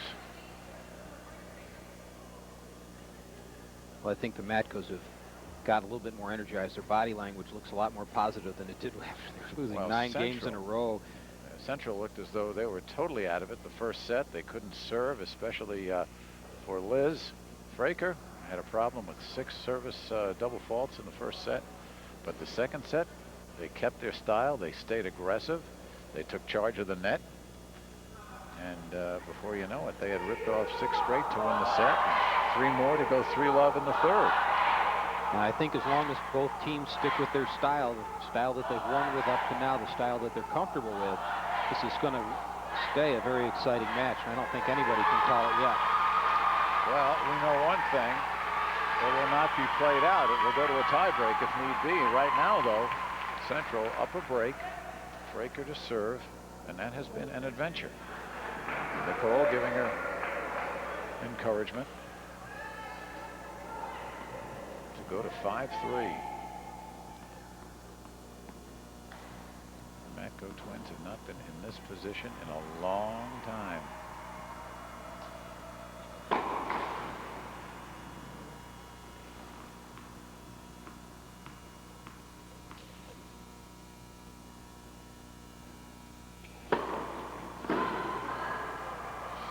Serve. I think it was called out. Double fault. Fraker again, now holding back. But again, in doubles, you don't have to win with your serve. You got to rely on your partner at the net. Hit it deep, work your opponent around, give your partner at the net a chance to win the point for you. I'll tell you, Fraker of the two has had the better first serve when she's gotten it in, but that has been very spotty. Again, she's long here. Well, it's low percentage. It's very flat, very low trajectory.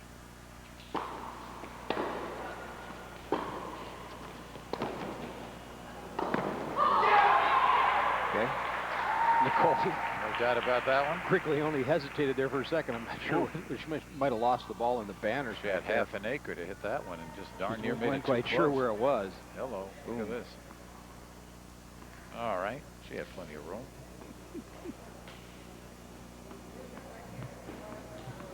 So her feet were facing the chair, you know.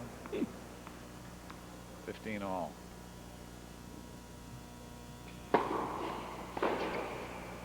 Hit the ball. That's a nice return from Stephanie Matko, but if you're an attacking team, you're going to hit some out balls, and Nicole Briglione let this ball go. She had plenty of time to hit it. She just let it go. Again, both twins favoring that backhand. And there's a ball that's in by 2 feet. That's just being tentative. If you're going to attack, attack. 15-30.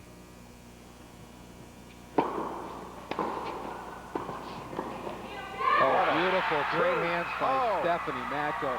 Great volley by Liz Fraker right at her feet, and Stephanie responded with a wonderful low backhand volley down the middle for a winner. Both Look at this. Fraker in on top after that serve, drives it at Matko's feet, and she just slices that nice, easy backhand volley down the middle. Perfect. Well, somebody once told me it's a lot easier to go up than go down. So if you stay low, and you're going to get lucky or good.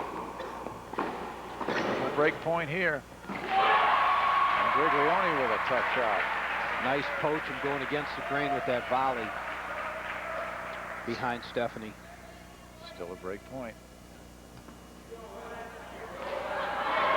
Briglione, good footwork, nice touch here. Yeah, wrong foot's it. But going the wrong way. All right, break point number 2 here. Signal from her partner, Fraker.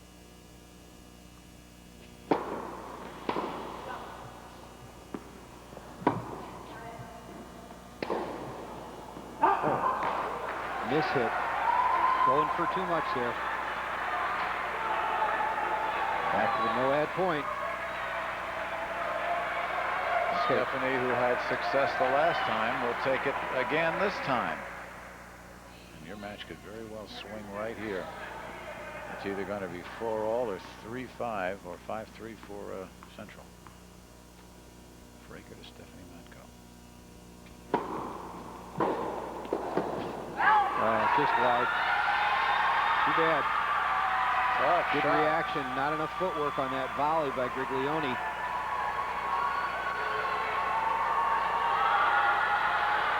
Started a little late. Right. Lunged at it and then take the big swing and miss hit the ball just wide. So the breaks are even. The games are even. It is the third set. I guess you couldn't ask for anything closer than this at 4-all. Stephanie Matko to serve.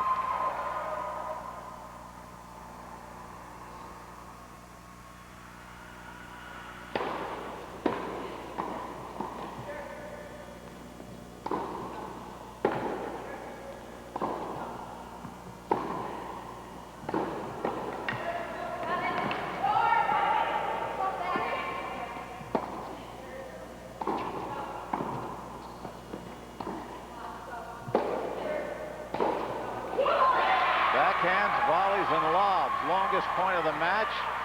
Central prevails. Great tennis on both sides that time. Moving up and back, changing formations to try to take advantage of the situation. Here's Liz Fraker hitting the ball over Nicole Griglione's shoulder to come in behind it. Lob was a little bit short. Miss hit overhead. Too bad. Miss hit on that ground stroke.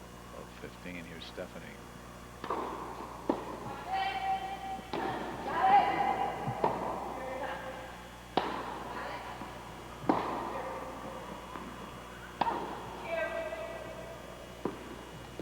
I'm sorry, I hit this guy right here. All right, looks like we're going to Have a right lead into on the line judge, yeah. probably play too. Now Joy Dewar is discussing Line this judge with is in the Nicole. way. And Joy is explaining to her something. I guess that's. I guess we won't get a lead here.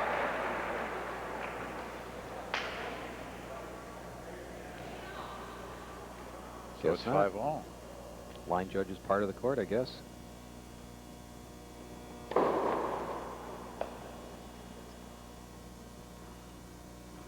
all.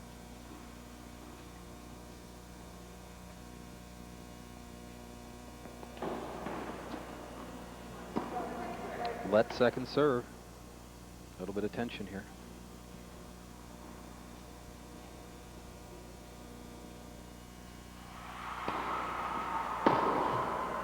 And Champaign Central on the attack. Short second serve. 15-30. Once again, they had Stephanie on her heels on this. Hits the ball, backs up a couple of feet, and hits that one, falling away again. Again, when West Aurora is in control, they're stepping into the ground strokes, driving the ball. They're not coming to the net all that much, but they are stepping into everything they hit off the ground. Champaign Central controls by both of them, both players coming to the net. Nicole talking to the lines person and smiling.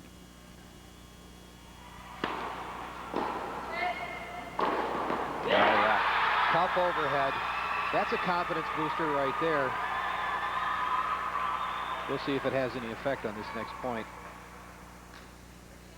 Griglione backs up on this lob.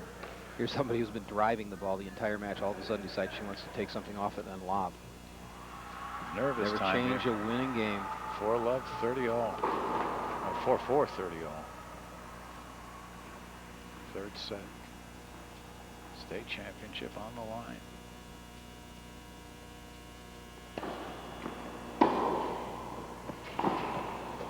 That's great touch. Great touch. That's the danger of getting too close to the net on that semi-lob approach shot, is that you set the ball up for your opponent to hit a lob over your head while you're coming in. Here's this semi-lob under the ball, over their head.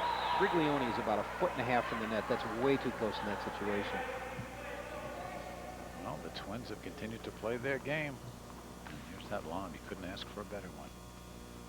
40-30.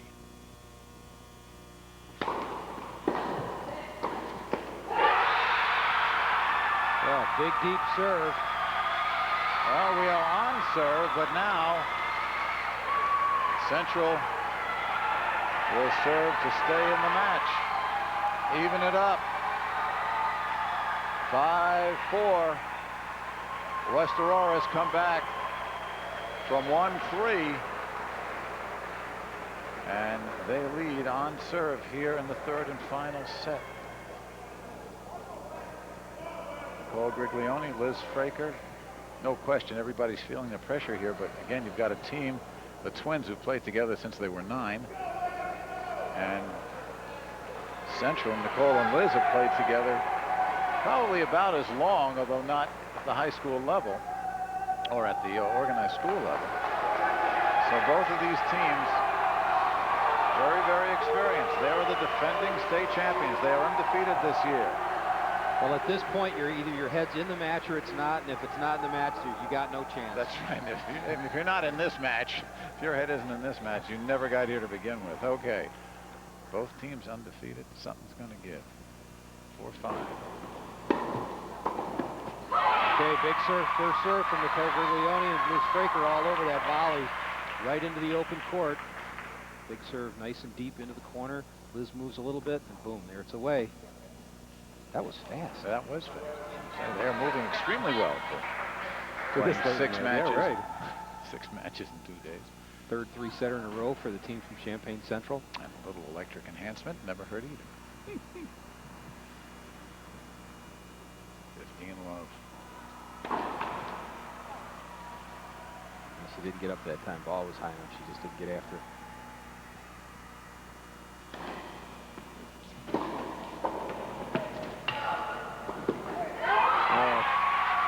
Caught Natalie backing away. She was going for the angle.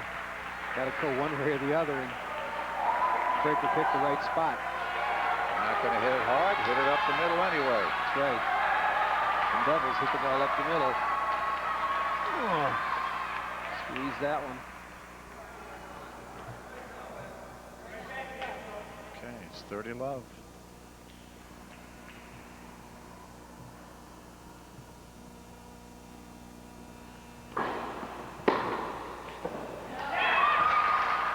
Ball is out. No?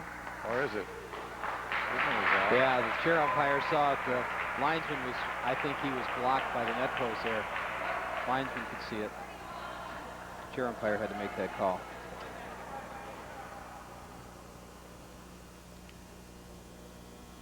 Well, again, the net court helps West Aurora.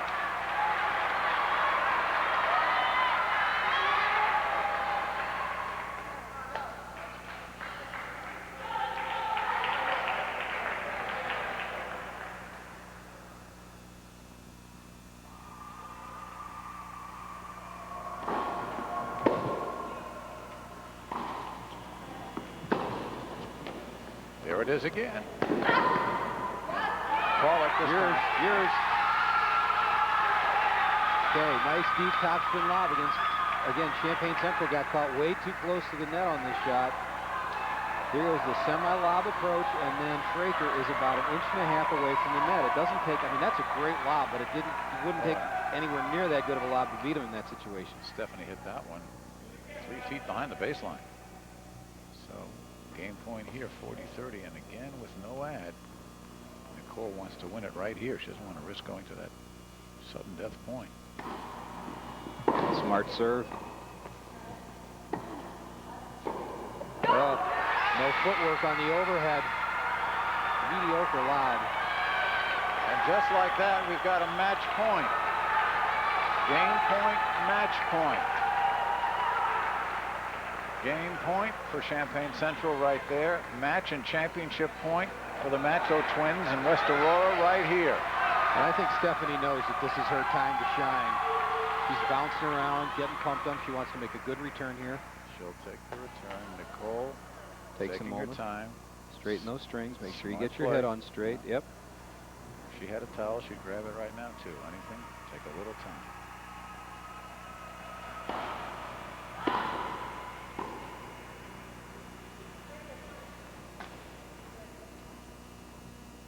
Game point, championship point.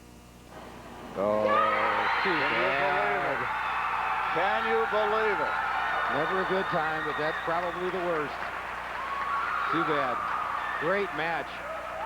Great There match. they are. Both teams played really well. Moments ago, the Matcos were trying to figure out how they weren't going to lose this, and there they are, the champs.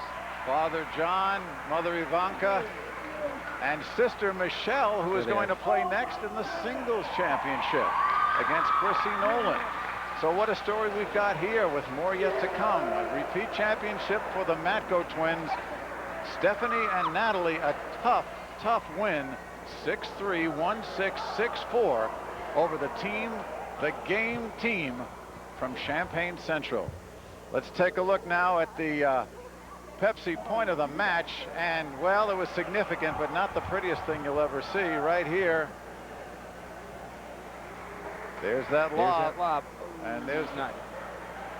And there was and an easy chance for Fraker, and that led up to match point, of course, where the double fault came in. And boy, it was so, you know, Corky, it was just so anticlimactic. The teams played so well within themselves.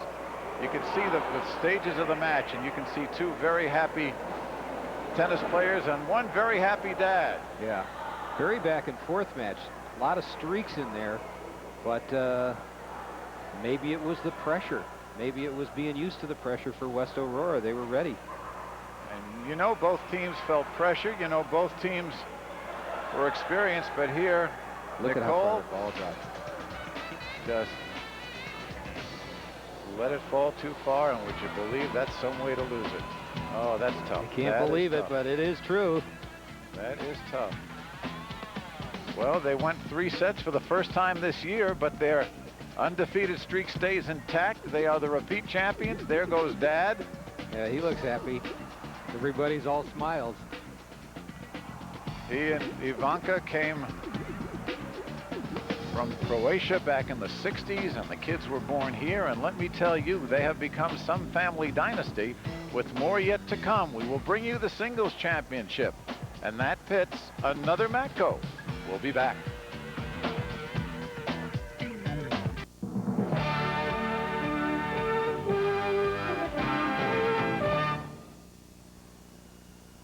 Back here in Arlington Heights once again, Mike Lederman along with Corky Layton and our Sports Channel crew. Doubles is done. The Matco twins have won.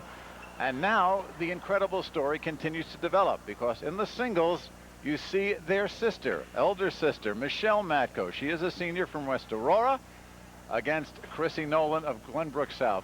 Corky, I know we've sent our crack research team to check this out, but I can't imagine, forget just the state of Illinois, anywhere, any place, any time, where a high school or any kind of tournament with singles and doubles to be decided could be all in the family. Right, this is incredible. Chrissy Nolan is going to give Michelle a little bit of a run here, but she may be a little bit tired from her match before. This is going to be a slugfest. They're going to drill ground strokes from baseline to baseline. We should see a really interesting match.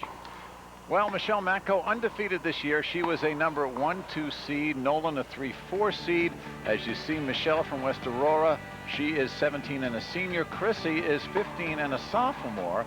So we will get a chance to see styles. As you say, they are both baseliners. As you look at Chrissy, a tough 3-set semifinal against Margaret Purcell that finished barely a couple of hours before the finals were to start. Meanwhile, over on the other side, as you see Chrissy, there is Michelle Matco, had a fairly easy 2-set win over a young friend of ours, Olga Vesdanovich. Olga, one of the stars also of the Loyola basketball team. That was defending state champions, but Michelle handled her rather easily in straight sets. So we should be writing history here, or we could be writing history here, and I know this will probably make a whole bunch of magazines and cuts and whatever, but Chrissy Nolan is going to try her best not to let that Matco sweep happen. Absolutely. Yeah, this should be an interesting match, because Chrissy had a tough match where she was really tested, and when Michelle had to play against Olga, it was a very different kind of a match. It wasn't a ground stroke rally. It wasn't long points. It was very short, big booming serve from Olga, and Michelle's going to make sure she has her game back on track. Well, we'll see what happens. We're ready to start the singles for the girls. A lot of stamina and determination. She will serve. start the best of 3 sets.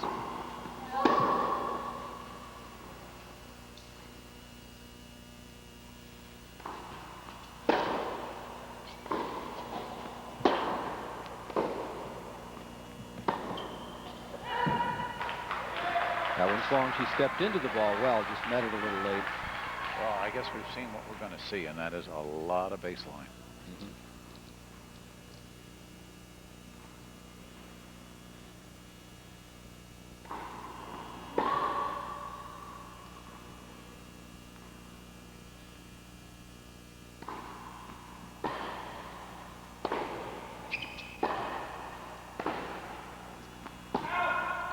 A little long. A little late on the contact there off the back foot, but Chrissy Nolan's looking for that baseline. She wants to keep Michelle way back.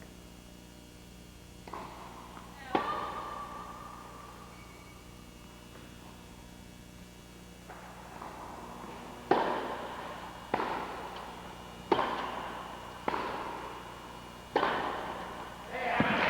her around nicely, Michelle. Precision forehand there. 3-4 inches inside the line. Moving the ball around.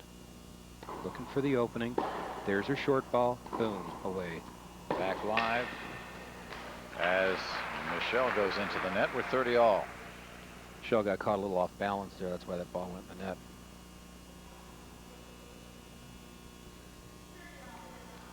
All. Michelle just checking with the chair umpire, who is Jan Woznicki. There is Jan from Bartlett. And according to our score sheet, we're 30 all. And I guess everybody agrees. There is Jan with that smart USTA shirt that she likes so much. Yep. Color for every season. Looks like the World Team Tennis court, doesn't it? That's right.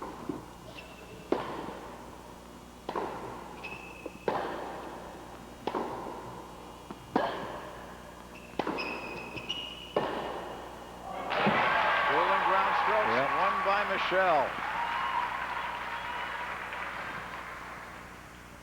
Michelle again moving the ball around. Chrissy gets caught in the corner, hits a little short. Michelle right down the line to the open court.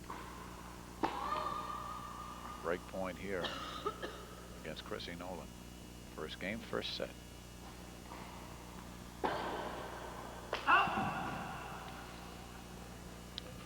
And that was out.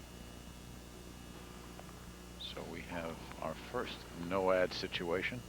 Again, if you're just joining us, we are playing no-ad and tie breaks in all 3 sets if necessary. Different from the usual rules caused by the shortened format, caused by the rain.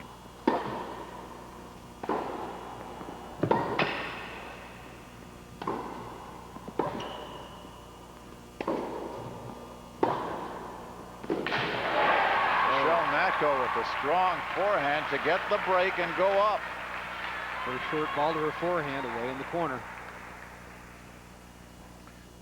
So there it is. You see it now as the forehand. Nolan steps in, gets good depth on this one. Michelle puts it back deep. This is a little short. Boom, away again. Too much for Nolan. Let's show you how she got here. Again, the 3-set match before then, a fairly easy time. Against Crystal Lake South, Parker, York, Richwoods, Oswego, and Purcell of Lake Forest. That 3-set match, 5-7, 7-6, 6-2, and that tiebreaker was 7-5, so it was pretty close in that first one. Now, as far as Matko is concerned, Michelle has had a much easier time. You can see only one challenge in that first set against Julie Penn of Wheaton Warrenville South, and against Gvozdanovich, 1-1 in the semifinal. Here she's serving up a break. Be interesting to compare her style to her sister's, and you will find that it is not to be surprising. Pretty simple. And it starts it off with a double fault.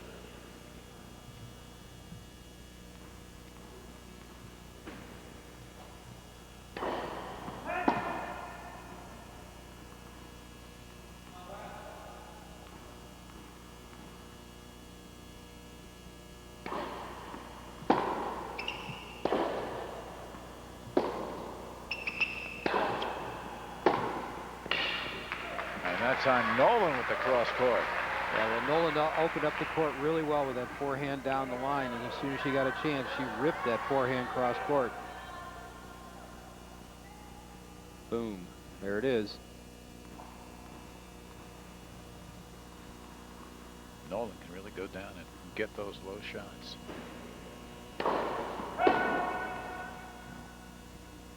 Michelle's struggling to find a first serve here. Hitting a little flat. That toss is kind of curling behind her a little bit. Need some spin on this one.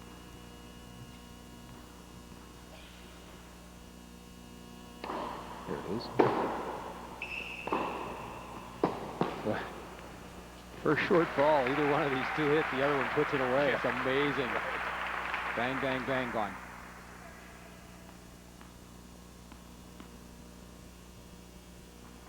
So it's 15-30 now.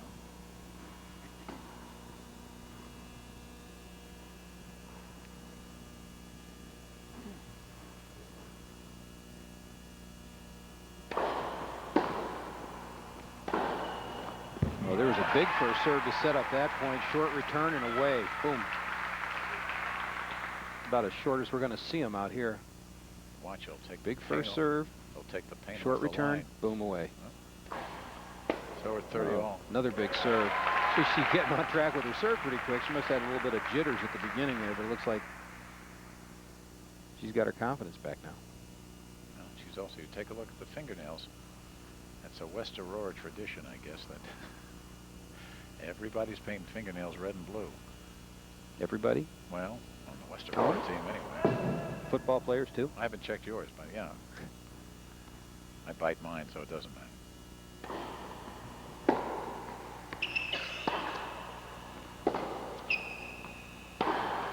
Oh, going for it again.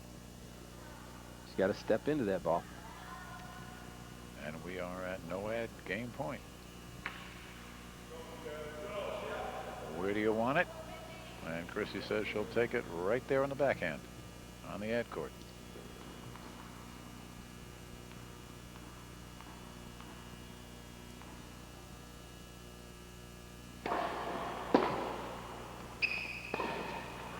A little bit of a mishit on that return. Caught Michelle by surprise. Didn't move in quite enough. And the break back.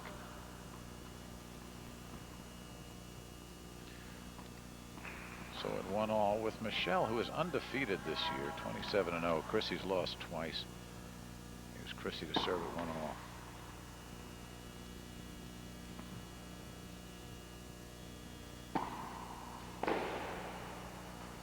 Well, overhit. Chrissy's just trying to put the ball in play and get it started with her serve. She's not going to really challenge Michelle at all with that serve, but at least she's going to get the ball in play. Looks like it sits right up there for Michelle. It took a little too much for it. Yeah, it didn't really move into it enough. Let it drop.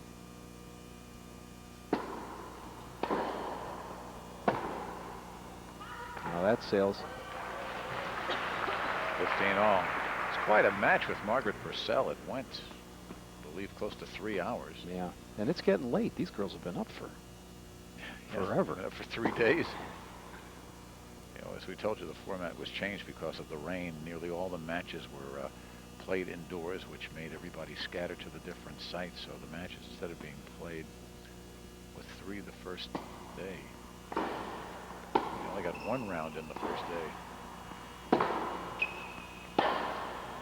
So they had to play 3 matches the second and 3 matches here in the third. I mean, these girls are used to playing indoors. They're used to playing late matches. And they're used to playing a lot when they play the weekend tournaments. But this is a little bit more stress. You know? Right.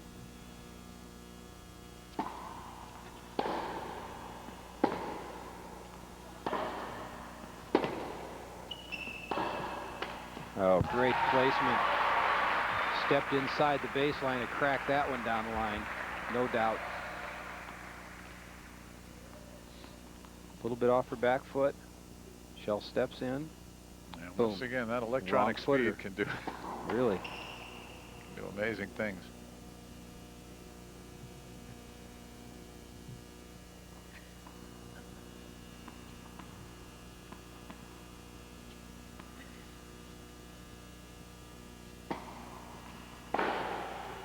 There it is again. Step in and drill it down the line.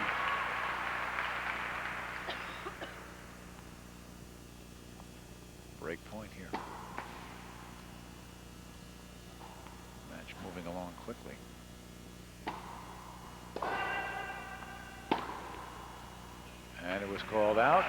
So another double fault. First one for Chrissy. And another break. 3 games, 3 breaks. So Michelle Matko with an advantage right now. And we'll be back.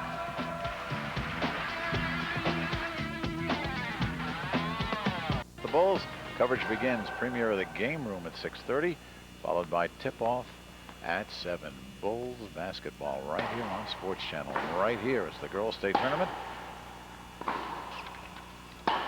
Michelle Matko leading 5-2, going down love 15.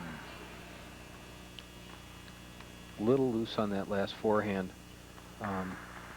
Michelle, after she missed the shot, started working on her contact with her racket face. I think if she'd work on her feet, she'd be better off.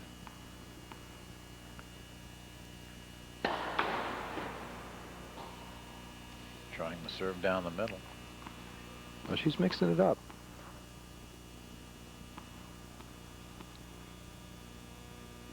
And again, a little loose. Or a little tense. Well, you know, if you start getting complacent Here against she Chrissy goes. Nolan, you're going to get bit. Huh. Chrissy's What is just that? going to, she's just going to stand there and hit everything back and make you make the shot, as you say, Corky. Now it's love 30.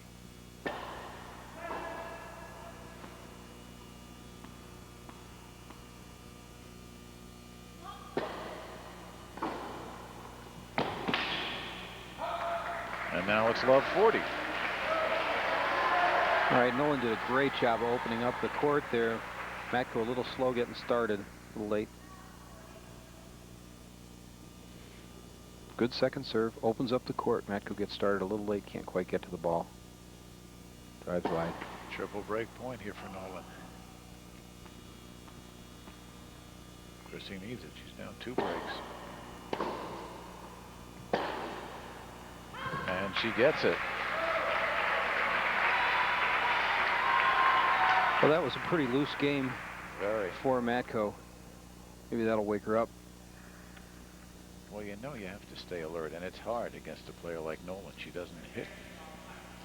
And again, this has been a long week. This has taken a lot of toll on these girls, I'm sure. Long week, long day. You have to think, though, with all the moving around, still to play indoors on a consistent surface, if not a consistent place, you know, still takes the or adds an advantage that, as opposed to playing in the wind and rain that normally hits Chicago this time of year. A little bit of a miss hit off that. I think the serve hit the line and threw her timing off.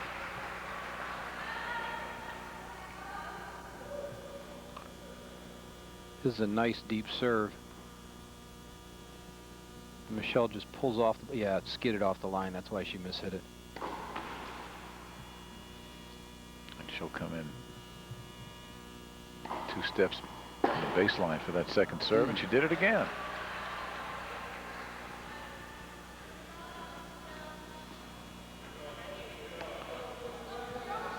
Chrissy, expression doesn't change. Michelle now lost 6 points in a row here.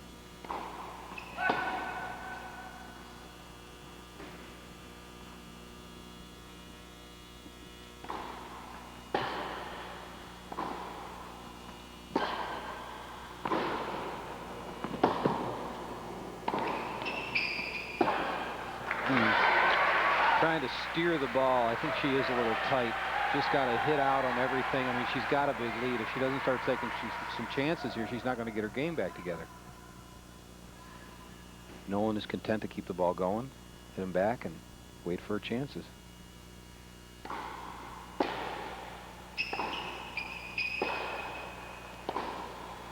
Now, there's some good depth there. Good hitting by both players on that point. Good movement. Opening up the court. Nolan came over the top of that backhand a little bit too much, and that's why it ended up in the net, but much better solid stroking there. 40-15.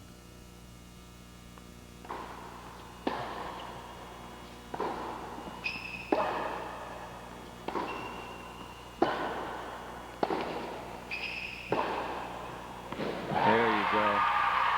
That's great tennis right there. Both players driving the ball back and forth. Michelle finally opened up the court a little bit here, caught Chrissy out of position. There's opens it up, steps in, drives it down the line.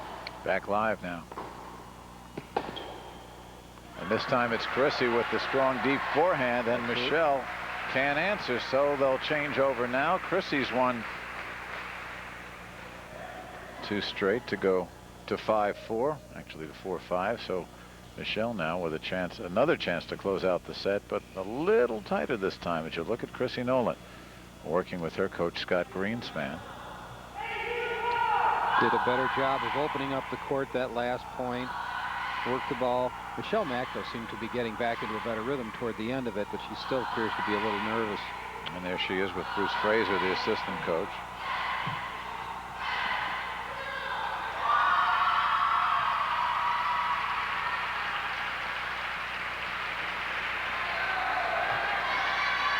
As the crowd looks on here at Heritage. And again, we thank them for making their facility available to the IHSA, as well as to some of the other clubs that have helped out here in an emergency situation with 3 days of rain. And the doubles champions looking on, the Matko twins. And here's Michelle again, trying to take the first set.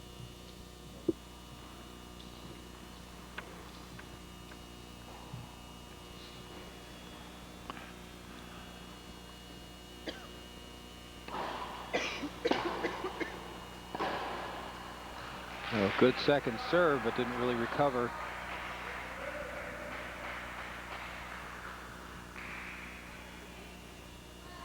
It's love 15. It's Michelle Matko to serve.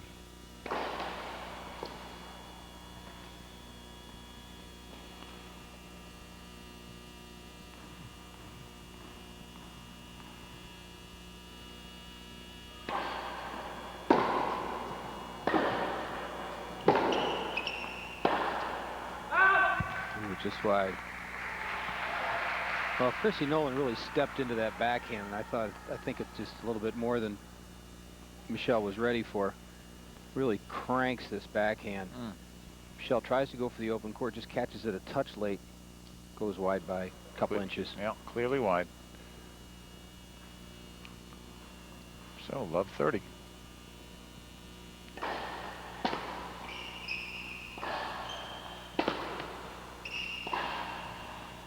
Oh, real strong point from both players, but Michelle had the answer. Yeah, Michelle had Chrissy on the run the whole point there. Starts it off with a big serve and then just starts running her side to side. Chrissy gets back a couple, and this one's just out of her reach.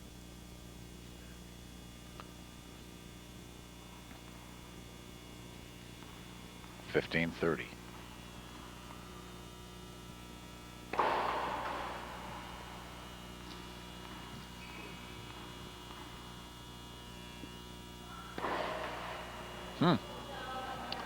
Double fault number 3. And Chrissy Nolan is 1 point from tying this set.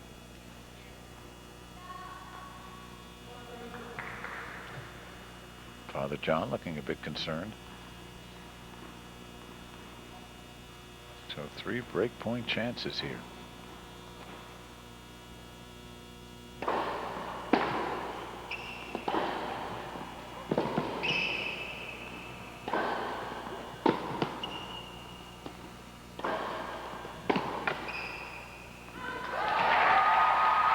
Well, Chrissy Nolan doing her best to stay in that point, but definitely controlled by Michelle Matko there.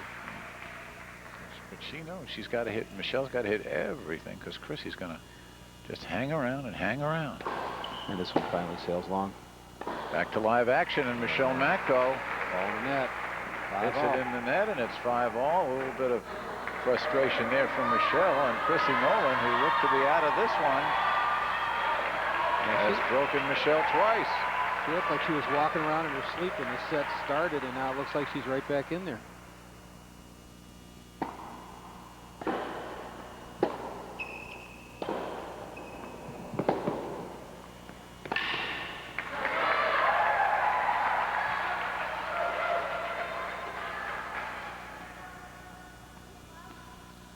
Good depth here. Little short angle. Pulls Michelle in. She's not quite ready. Hits the ball in the net.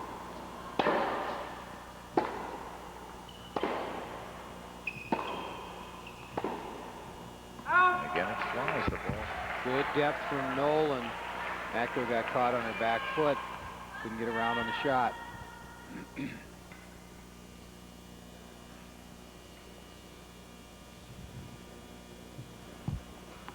Matko thinking, concentrating, talking to herself. Chrissy Nolan, big comeback here in the first set. Just missed with that one.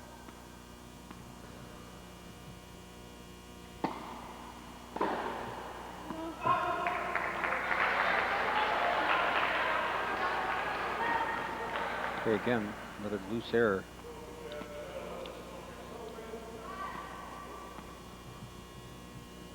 Love.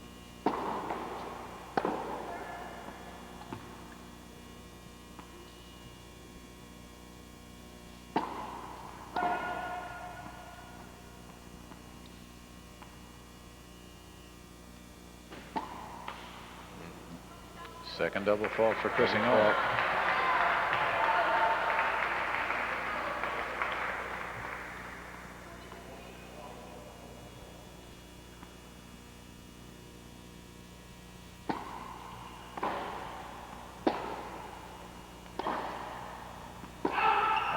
Long, and Chrissy Nolan has gone up 6-5.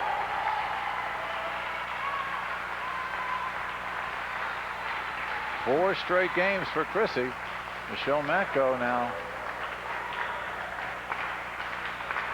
discussing it with her coach. Seemed to have everything going her way, and then the wheels just fell right off. Well, I think at the beginning of this set, she was stepping into the ball. She was making some errors, but she was stepping into her shots. Chrissy Nolan was content to just kind of stay in the points. And I think if Michelle's going to get back in here, she's going to have to turn it around. Up 5-2, now down 5-6. Oh, that's just a little long. Not missing by much, but just enough to give the points away. But again, it's as though Chrissy Nolan is in effect lulling Michelle Matko down. Right. And Michelle had, you know, somewhat lost her rhythm. She's going to have to move around and hit the ball earlier and take a few chances here to get back in this. Now she's got to hold or fall down a set.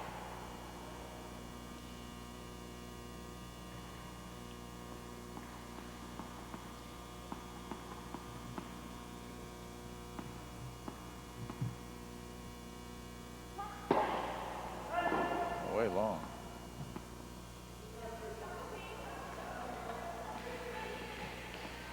.115. There's a nice first serve. Good and wide.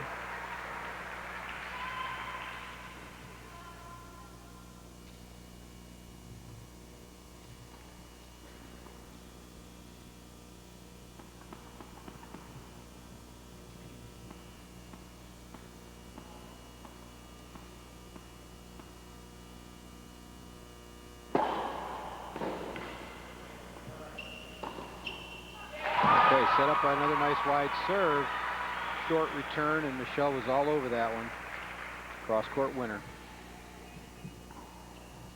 Okay, nice wide serve, good angle. Chrissy barely gets her racket on it. Michelle moves in close and hits it behind her.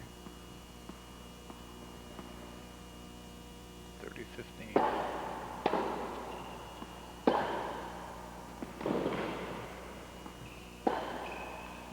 And again, moving Chrissy around the court. Game point for Michelle.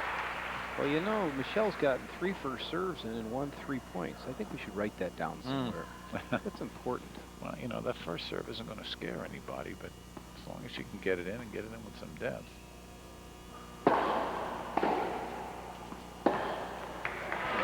Yeah, that's it. Jump around. That was a footwork mistake, not a swinging mistake.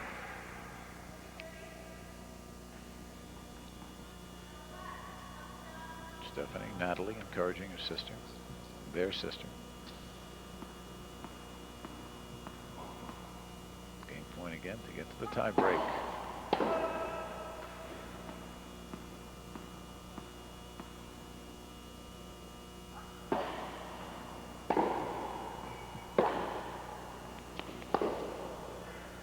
Nice hit. Okay, nice angle from Michelle. From the middle of the court, that's tough to do, but she had a nice angle there with the backhand.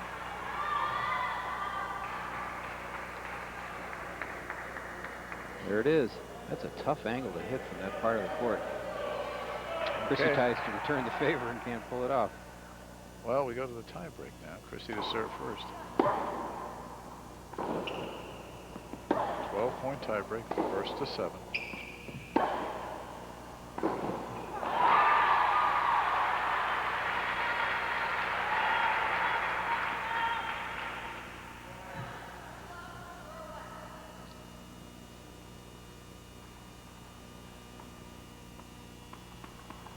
Now Michelle will serve 2, starting on the ad side.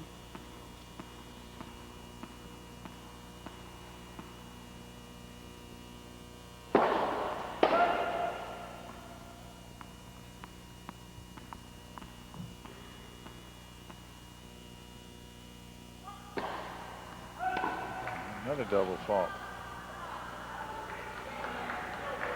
Number 4. Tiebreakers tend to go to the more aggressive player, but you do have to put the ball in play. Tied at 1 here in the tie break.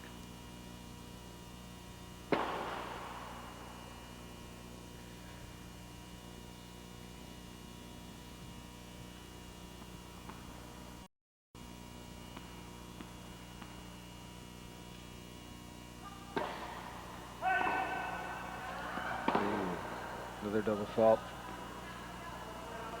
2 straight. So Nolan with a mini break here at 2-1. Michelle is very confused, and Chrissy Nolan just keeping her rhythm.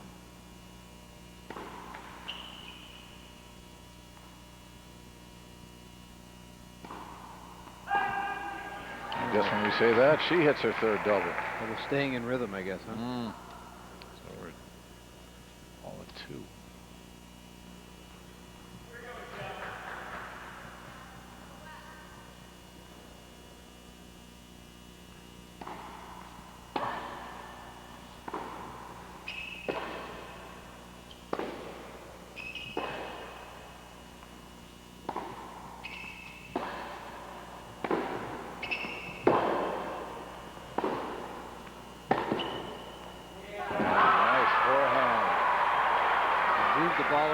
Good rhythm, both players not going for more than they had. Michelle finally got her opening and put the ball down the line. Good footwork, moving around. Trying to open up the court. 3-2. Yeah, picks that one up right away. Doesn't let it drop. Just inside the line.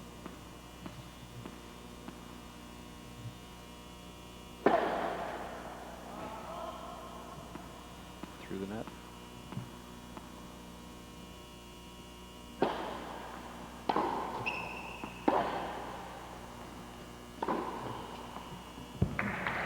Good depth by Nolan on the shot before to open up the court. Michelle just couldn't track it down. 3-3. So they change ends.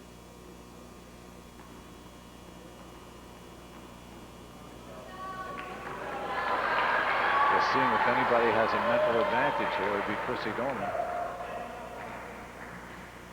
Very deliberate. Nothing fancy. 3-all.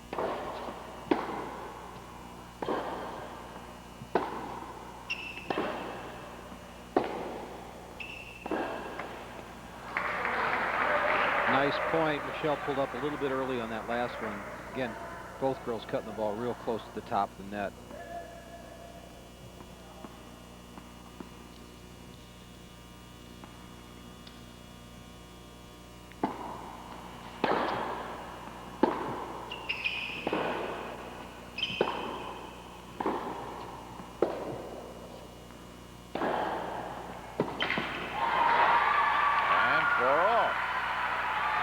did a good job opening up the court that time, Chris. He couldn't quite get there. Good rally, though. Here it is, trying to open up the court. Back down the middle. Another down the middle. Open up the court. Can't quite get there. In the net.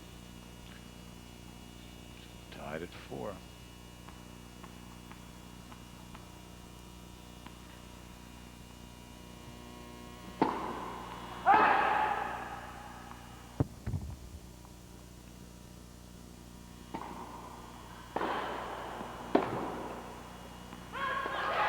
Very short second serve there. Michelle Matko stepped into it.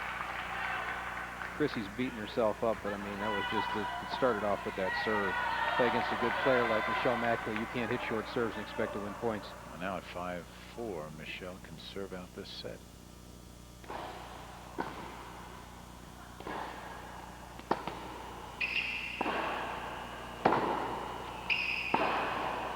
Oh, went for a little too much there. Missed the sideline. 5-all. Nolan, again, staying in the point, keeping the ball deep. Not giving Matko that many opportunities.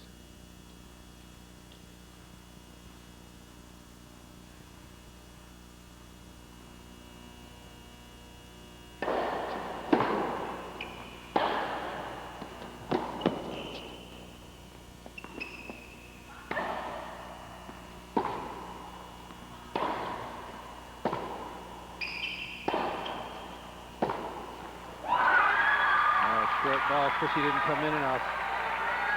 Again, the long rally. We've seen a lot of this. Nice and rallies. It's set point for Michelle Matko. Okay, Michelle moved in on that one. Chrissy didn't on that one.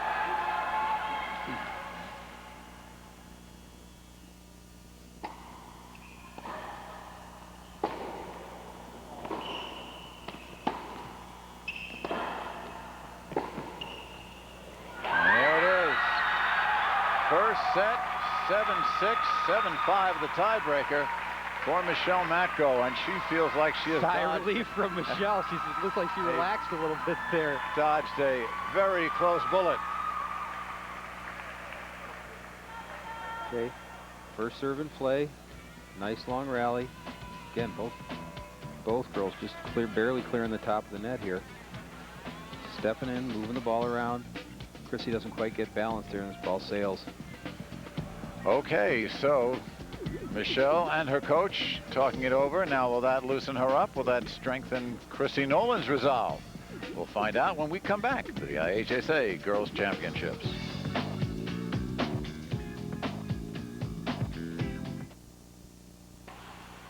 Second set just underway. Michelle Matko taking the first in the tiebreak. Now serves to open the second.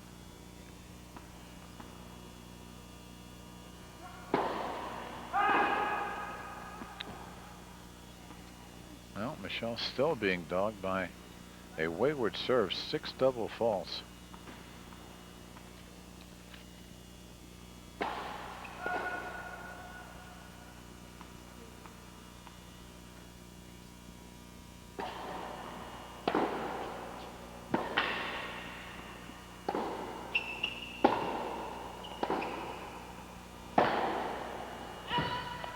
And that was long.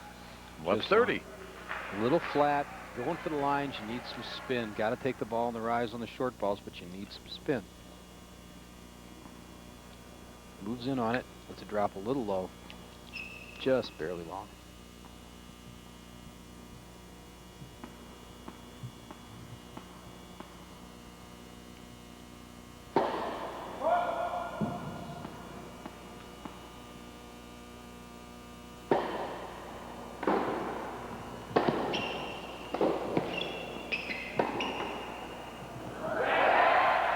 Didn't get any help from the net court there. And it's, well, I guess we can say quadruple break point.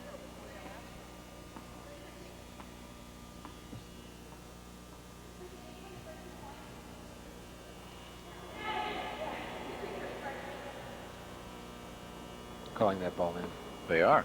Okay. And it's 15-30.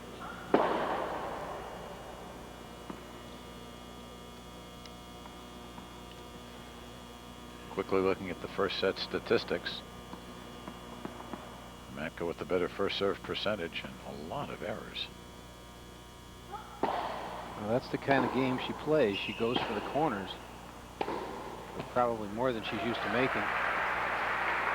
Now it's back to 30 all. Again, just she ran off a string of great shots at the beginning of that first set, and then got a little tense, made a lot of mistakes trying to get back into it. Or, as we say, Chrissy may have lulled her. Absolutely. It's all part of the game. You know, anything it takes to throw off the rhythm of your opponent.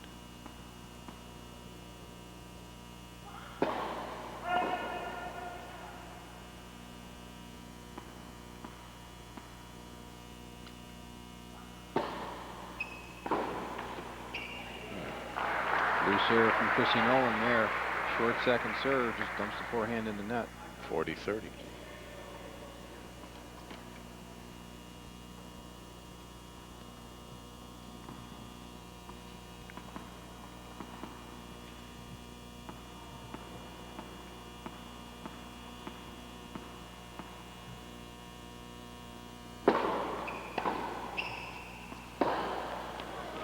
Good serve, better return.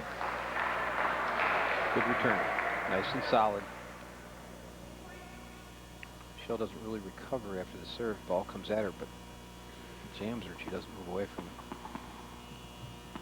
Game point here to the ad court.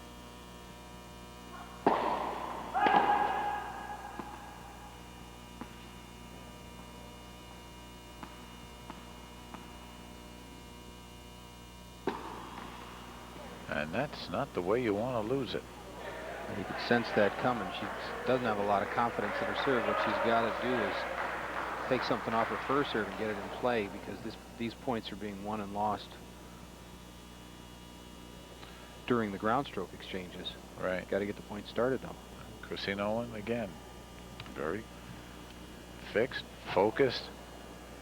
You know, she says, I'm not doing anything gangbusters, but I'm just going to do it all consistently. Yeah, she's not wasting any energy. She keeps smiling. Yeah, both these kids are terrific personalities when you talk to them off the court. John Matko, part of the gathering here.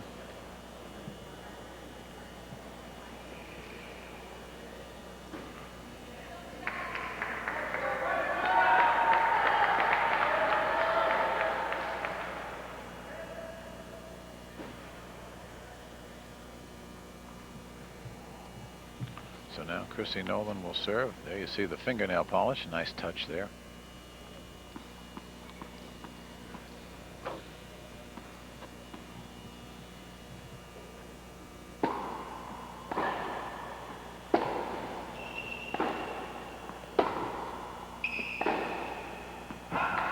Oh, a little long. She'll let that ball drop a little too much. Caught it late. Sailed it. And there it goes. Back live, second serve. Got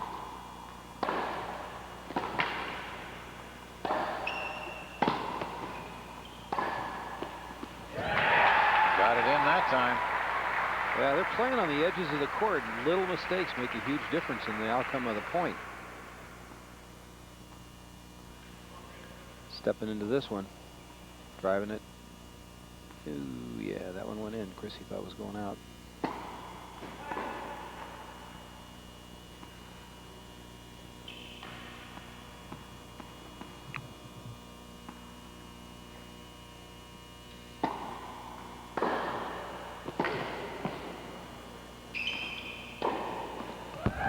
Michelle closed on that one quickly. Didn't wait for that one to drop. Good save by Chrissy on the first one, but too much mustard on the second. We'll show it to you here. Really drives this one, pulls Chrissy way out of position. Gets her racket on it. Nice job of getting there, but not much you can do about this one. Michelle takes the ball real high and early. No time for Chrissy to recover there. Back live, 30-15. 15-30 rather. And we're 30 all. Ooh, just wide.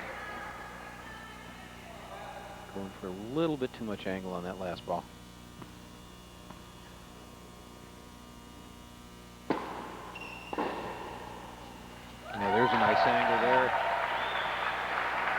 step in, hit the angle. If they'll give it to you, if your opponent gives you that angle, you got to take it. And it's break point. Michelle Matko looking to even the second set. Nolan looking to hold on.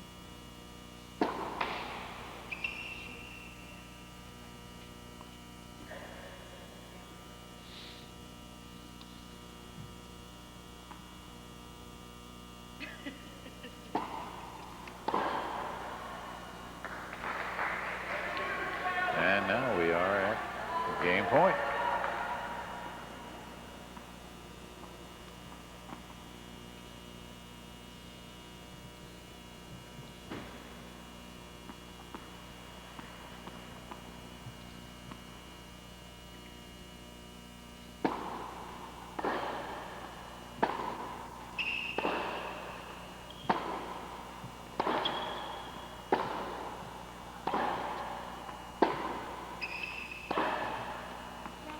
And Nolan prevails. She leads 2-love, second set. Matko winning the first set in the tiebreak. And Nolan content to stay in the point here, forcing Matko to go for something. Goes for a little too much. It's the ball wide. Michelle falling behind again.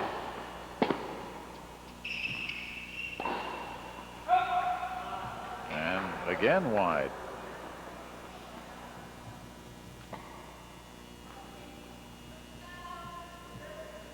Playing on the outside edges of the court, just cutting it a little too close.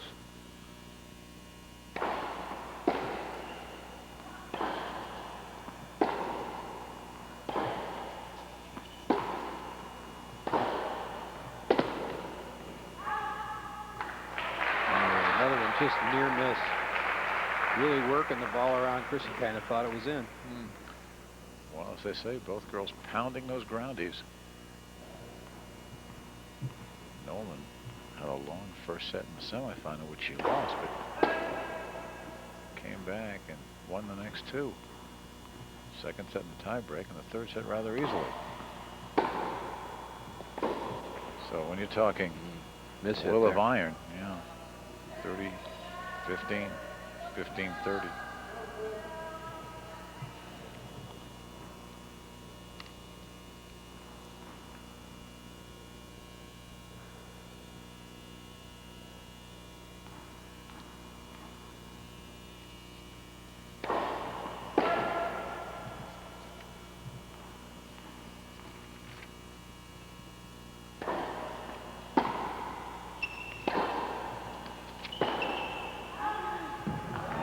There.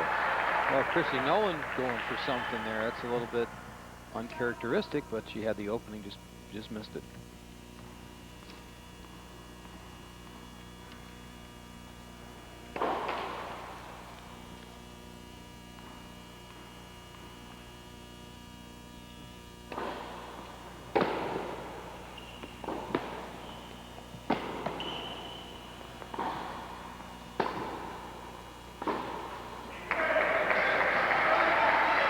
Pulled back a little too early on that one. That's why I won the net. She had a chance to win that point, tried to go behind Chrissy, and Chrissy was standing there. Good spin on this ball. Chrissy barely gets the ball from here. Michelle tries to go behind Chrissy, and she's standing there. She had a lot of room down the line, but she went the other way. A lot of errors. Look at that. 9 already to only 2 for Nolan. Break point.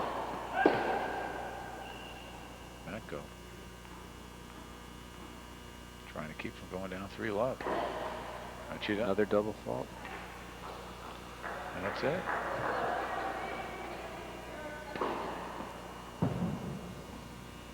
It was a double fault.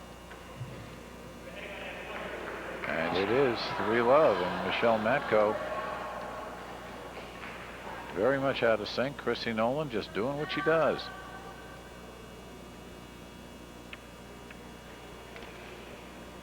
There's her sister saying, I don't know what's wrong. Chrissy still smiling.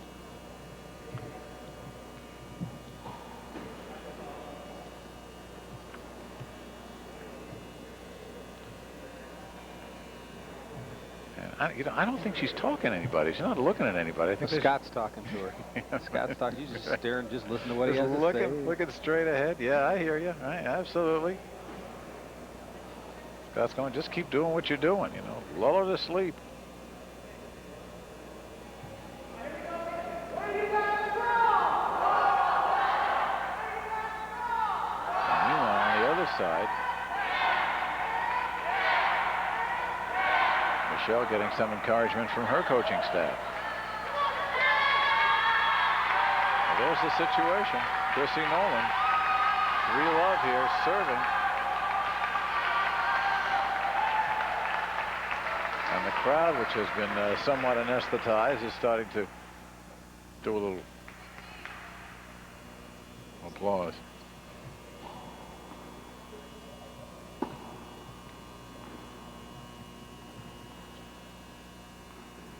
Nolan serving, 3-love. Down to set.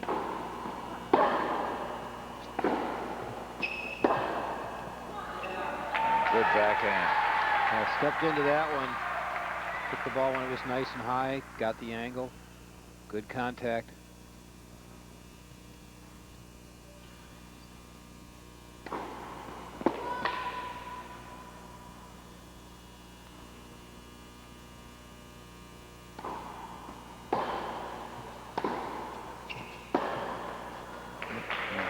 A little late with her feet that time. Fell back a little bit, dumped it in the net. Many, many unforced errors for Michelle. Chrissy playing very consistently.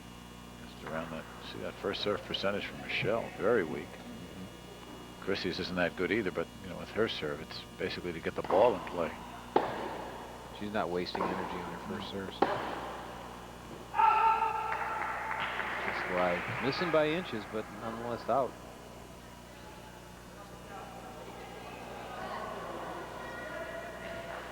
You don't want to have to make your shots that good.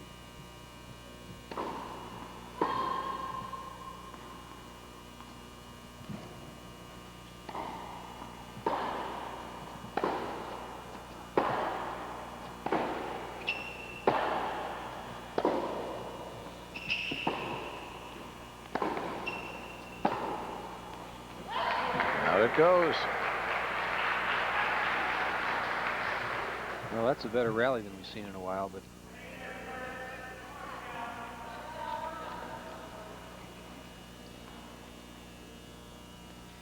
40-15. And that's the game.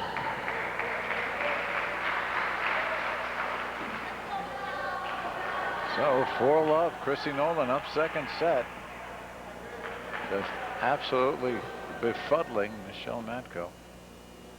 Now Michelle trying to get on the board. There's a nice serve.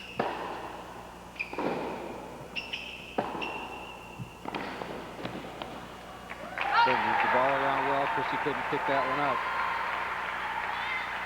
Well, that's what Michelle's got to do. She's got to keep Chrissy moving and then open up enough court where she can either wrong foot her or just take it at an angle.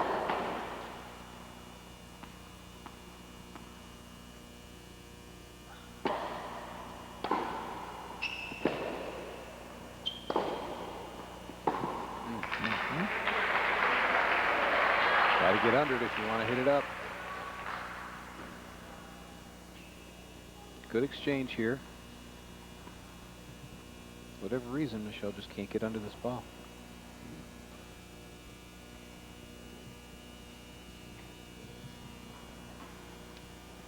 Back to live action. 15 all.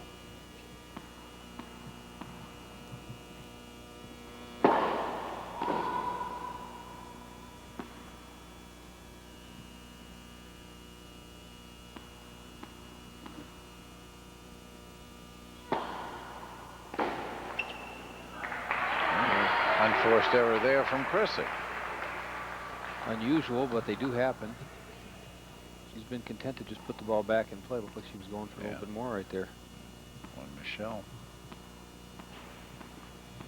gets those ground strokes, moving Chrissy around, she can prevail. But Chrissy's doing a beautiful job. That's a great fine serve. Best serve of the match.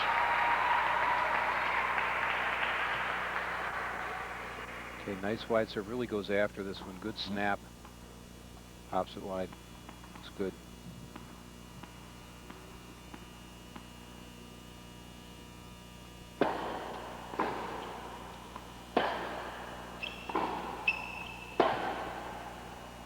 And the game, the first one in the second set for Michelle Matko. She holds.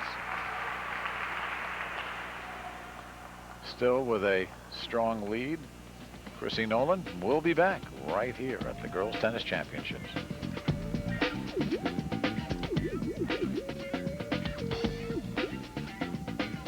Waiter! Waiter! You want to call him? You'd let me use your phone? How generous. You're one of the good guys. We are all moved. Caviar? His first puck drops. 6:30. The pregame at 6. Tomorrow exclusively on Sports Channel. And exclusively on Sports Channel right now, Chrissy Nolan with the commanding 4-1 lead against Michelle Matko. Down a set, looking to go up 5-1. Leads it here, 15-love.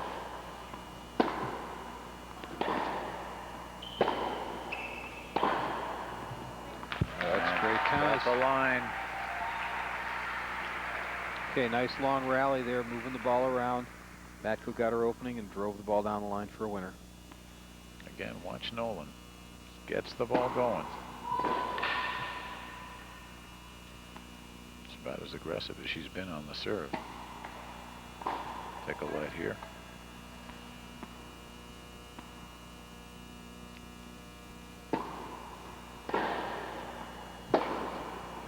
Oh, unforced error. 15-30.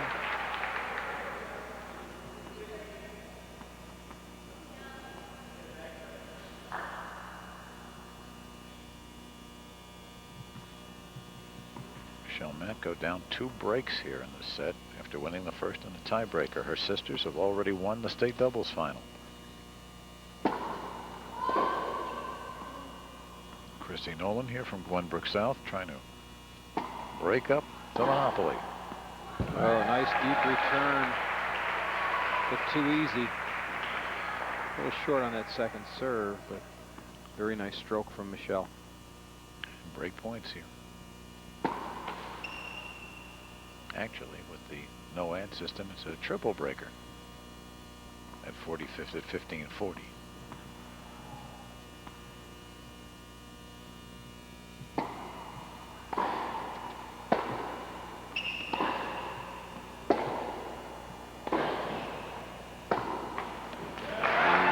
Matko gets the break At the top of the net.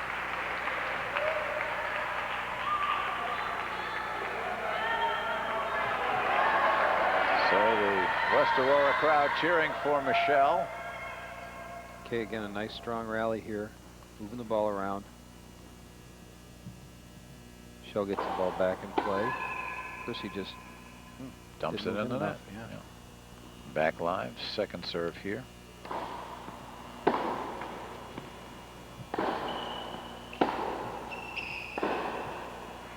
you go, open court.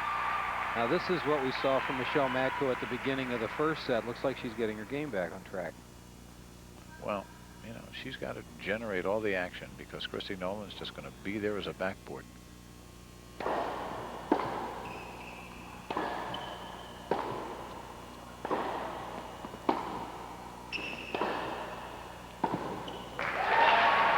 did it there. Tennis.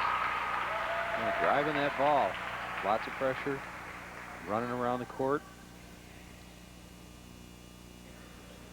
Nice touch on that. Moving this cross court. Can't quite get there. 30-love.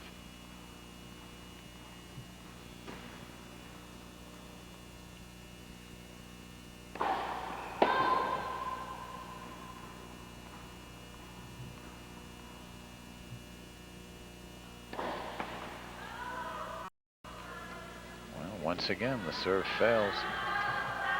Double fault number 8.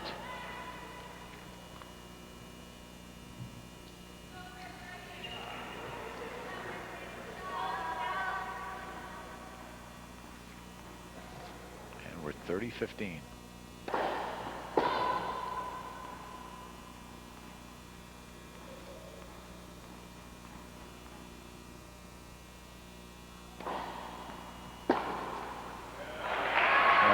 Guess she had a notion there, but she didn't move into the ball. Got to get those feet going if you want to take a ball on the rise and do something with that short serve. Serve goes in play. Big wind-up, but no movement. Not enough movement. 40-15. Well, nice first serve. All right. All right, Michelle Matko has come through now, 3 in a row. Still down a break at 3-4, but Chrissy Nolan's got a few more things to think about. She goes back.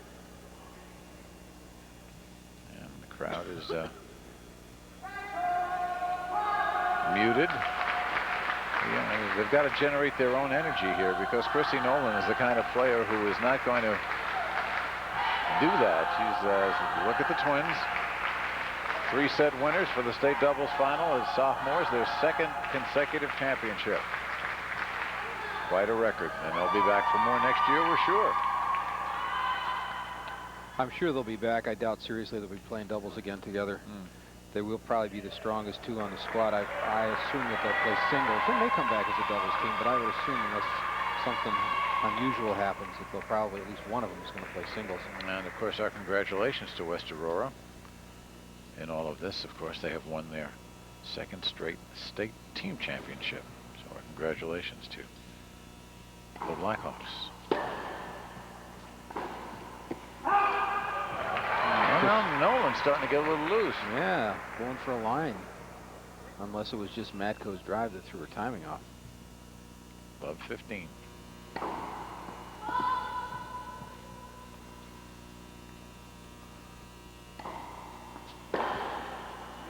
Yeah. Terrific cross-court return. Yep. That's what Michelle Matko's looking for. Unfortunately for everybody, the serve is the shortest ball in the point a lot of times. It's her chance to step up. Back live.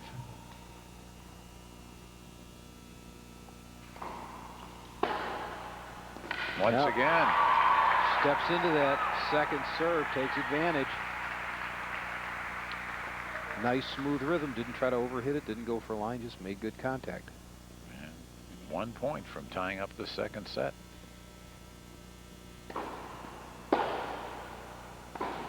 And here she got it. And Chrissy got a little lazy there. A love game on the break.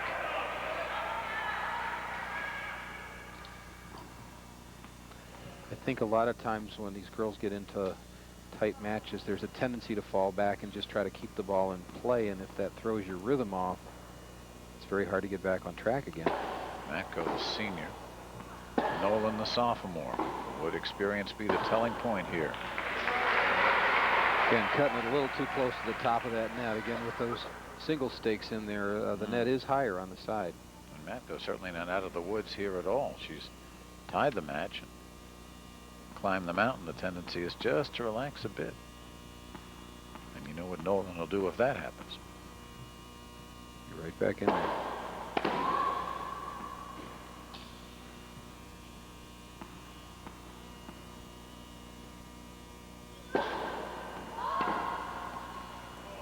There we go, number 9. I think what she's got to do here is just put the ball in play. I think she's trying to do too much with her first serve. Just put the ball in play and play the point out from there. Finds herself down above 30.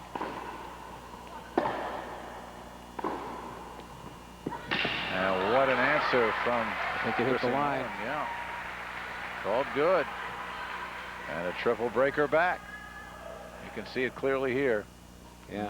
Yep. Oh yeah, enough of the line to make it skid.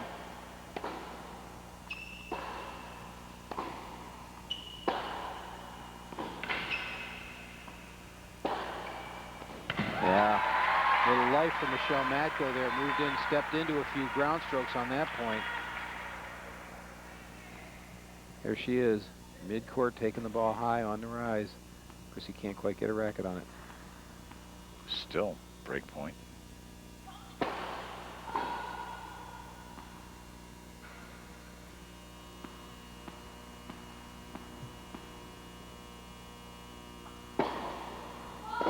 And a double fault. 2 double faults in that game to give Chrissy Nolan a chance to win it on her serve. So after losing 4 in a row and winning 4 in a row, Michelle Matko double faults that one away. And Chrissy Nolan has a chance to draw even here on her serve.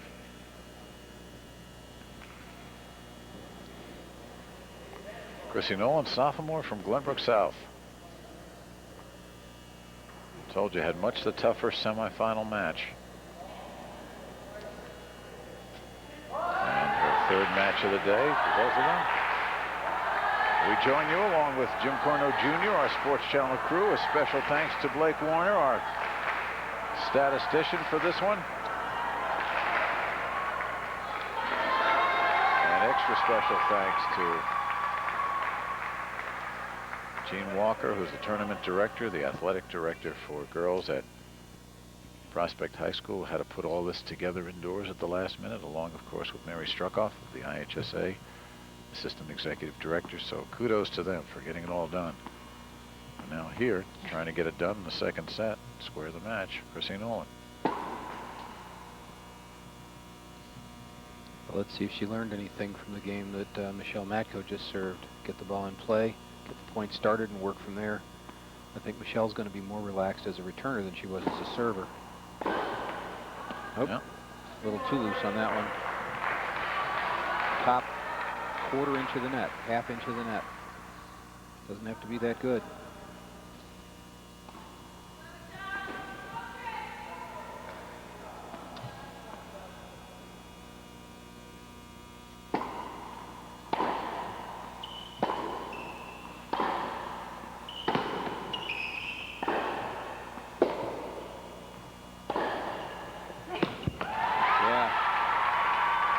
Get a few ground strokes to find your range and then set it up. Michelle Matko executed that very well. Chrissy tracks down the ball as well as she can. Still on the run. Matko moves in on the short ball. It's the angle. Live action now. Second serve coming up for Nolan. At 15 all. Double fault number 4. And her first in this set. Not a good time. 15-30. Nolan lost the first set in a tie break. She had been down, rallied to tie.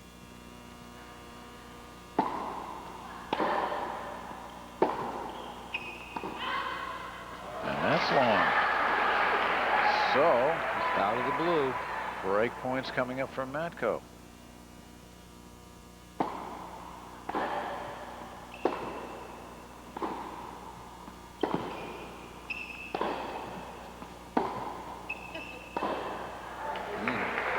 Stood up too soon there.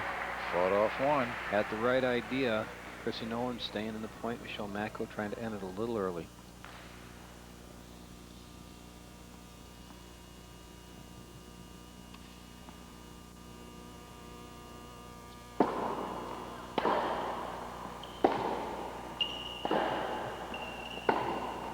But the break this time, and we're tied at 5. So 3 service breaks in a row.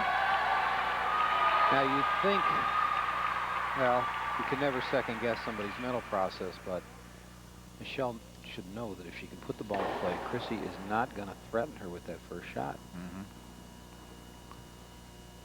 She is having big problems on her serve. Oh, there's the point started. Ooh. Chrissy pulled up on that one.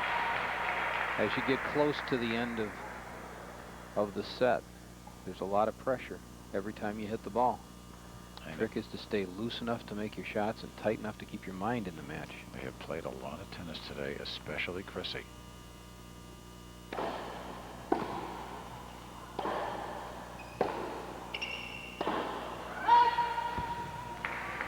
Wide and 15 all. Well, she really didn't have enough court to make the shot. She tried to force it. You know, Michelle is a patient player, but Chrissy is exceptional. Yeah, and it's not like she's floating the ball back. She's driving it every time. Right. She just, That's right. content to hit it. Letting the first serve. Yeah, you know, when we say she's a backboard, that really isn't doing her justice, because, as you say, she puts mustard on it. She's not a servant volleyer by any stretch, but all the ground strokes have pace. And Michelle continues to play with fire on her serve.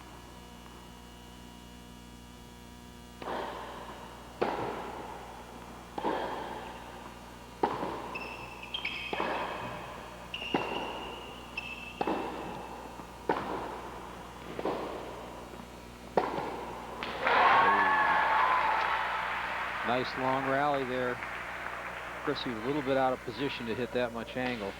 Maybe it's the only shot she had left, though. Moving the ball around. Good drive. Michelle sets up for the angle. Feet came out from under. 30-15. 5-all second set. Matko won the first.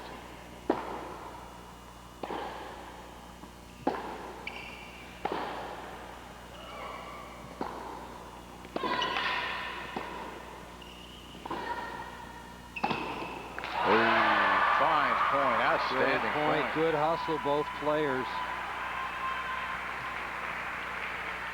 40-15. Working each other around, opening up the court. Chrissy gets caught on her back foot here. Michelle tries to take advantage. Just a little too But low. before that, Matko did a great job off the net court.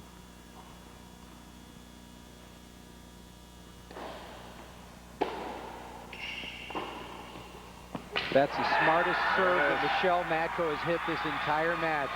3/4 speed spin, get the point started, put Chrissy out of position, and then drove it to the open court.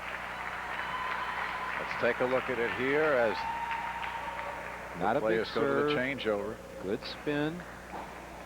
Chrissy has to pull over to hit the return. Ball's a little short. Michelle steps in, drives it to the open court. Bang. She can't quite get there. Good try. Great effort, just not quite there. Okay. So now, Michelle Matko getting a little refreshment right there. That's an interesting way to eat a banana. Yeah, I'm not going to go there. Anyway, really feeding the players has been a problem too, if they're running from racket club to racket club and match to match. Well, they're living on fruit and bagels. I mean, they don't have enough time. Most of them have enough time between their matches to Right. digest their food, so they got to eat light. And baked potatoes. Baked potatoes, that's right. I saw a lot of baked potatoes in the lounge area. Okay, here we go. If Chrissy can hold on, we go to a tiebreaker. We get a break here. We get a champion.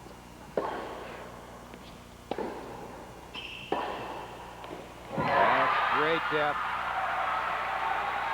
Chrissy tried to run that one down, just a little too deep out of her reach.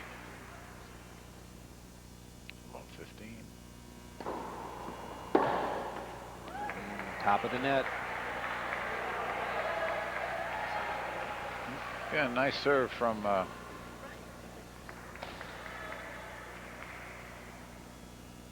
(6-5). 15 all. Oh, nice first serve by Chrissy Nolan. 30-15.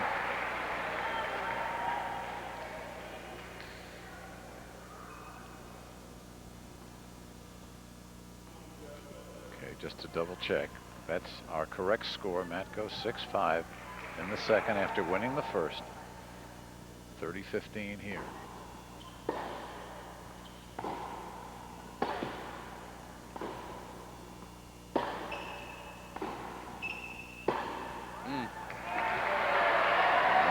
Tense on that last forehand. Swinging out, moving it around, keeping it in play, but you got to stay loose. 1 point from a tiebreak.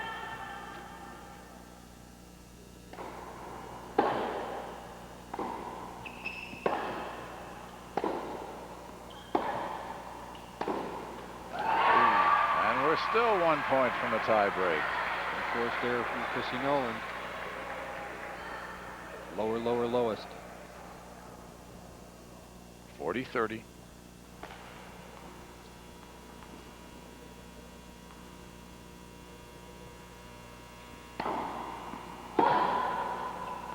Just long.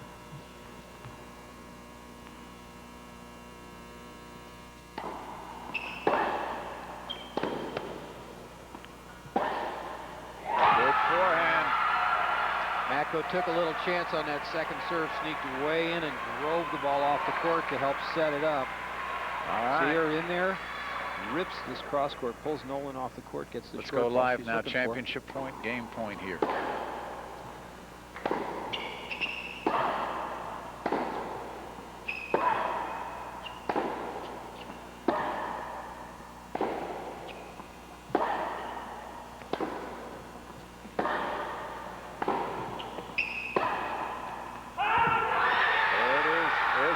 Is it out?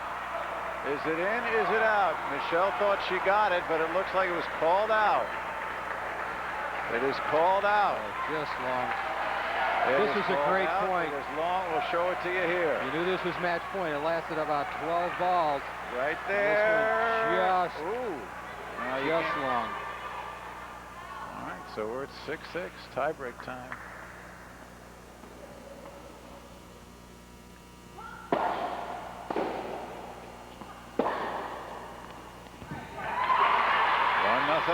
Matko.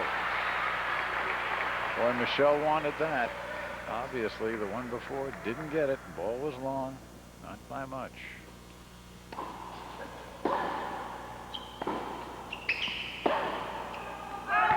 One apiece.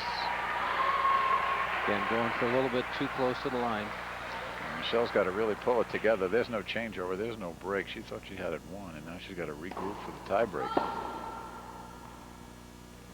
Chrissy, meanwhile, just keeps doing her thing.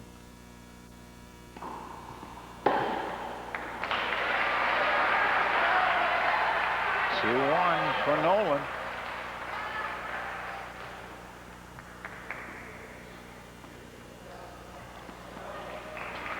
Matko's a senior. Nolan's a sophomore.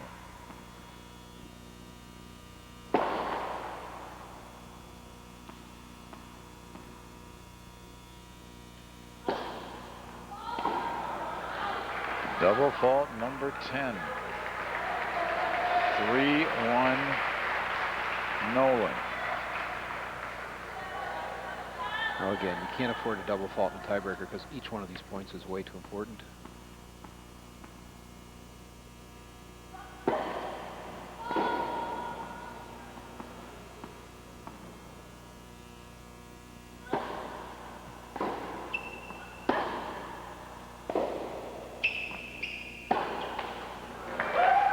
It's 4-1 Nolan. Top of the net, cutting it too close. Sometimes the players lose sight of the fact that cutting it closer doesn't give you any more points.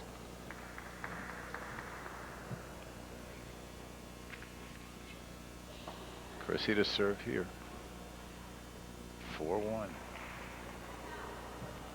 Real big turnaround possible here.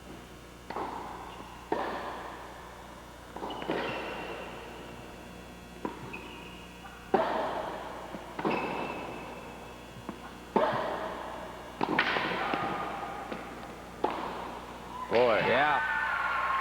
Great tennis, good digging by Chrissy Nolan, but Michelle Matko had the answer, stepped in on that short ball and drove it away.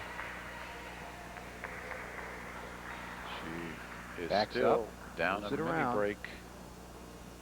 Right there. Jumps on the short ball, and there it is, away.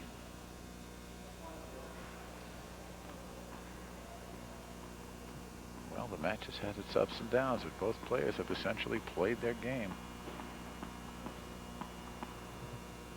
Here's Nolan serving 4-2.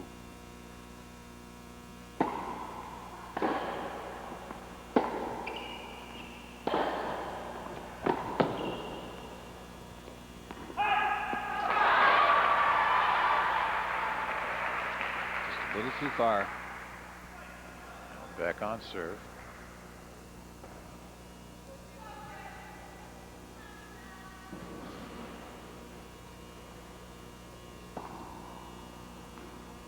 Matko to serve, 3-4.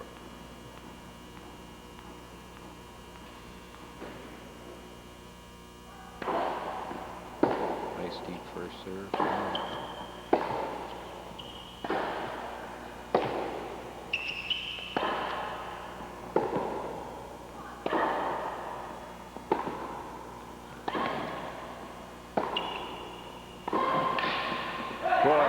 break. Best point of the match right there. Mark Right that one down. What strokes. Let's catch the end of this. Chrissy Nolan coming in. Not quite soon enough. Great effort by Michelle Matko to get that one by her. So after Chrissy reeled off 4 in a row, Michelle's come back with 3 straight of her own. Loose there. It's real loose.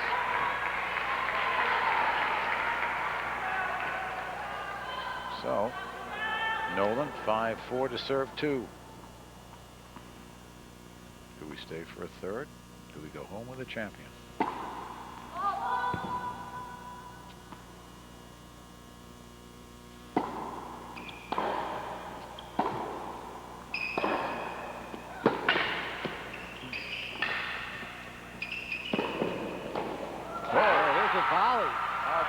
Where have we seen that? And what a smart play at the time from Michelle Matko. She was wondering if she was out of position when she ran in for this What? ball. At the net? Who? Here she is. Here's her drop shot. Now she's thinking, what should I do? What should I do? Boom, I think I'll volley this. Yeah. And back in play. 5 apiece. Again, 2 points from a third set, 2 points from a championship.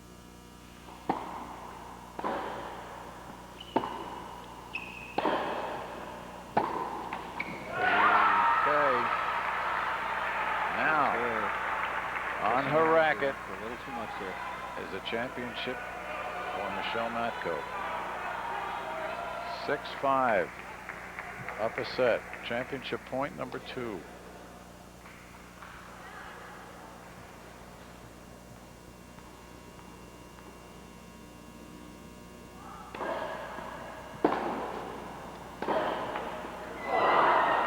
Oh.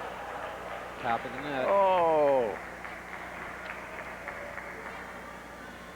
Playing on the edge here. Little smile from Chrissy. Change again. 6-6. So 2 real close calls, both of which have not gone in favor of Michelle Matko. And she's got to regroup again. Chrissy Nolan just waiting to receive here at 6-all.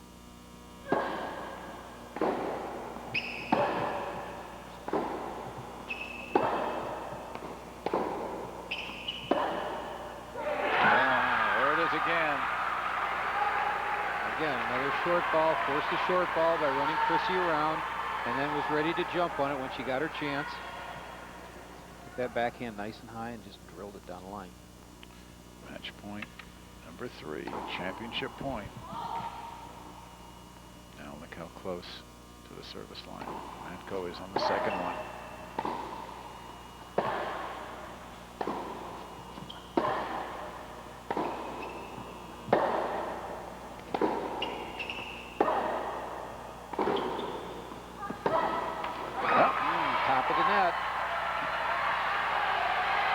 Okay, how much tighter can we get? Her expression hasn't changed. Girls do a good job of moving each other around the court. Michelle gets a little bit behind her, tries to come back. Not quite enough lift. Try to shovel that backhand. There are the twins, Stephanie and Natalie. I'll take a chance. Natalie on the left, Stephanie on the right. 7-all.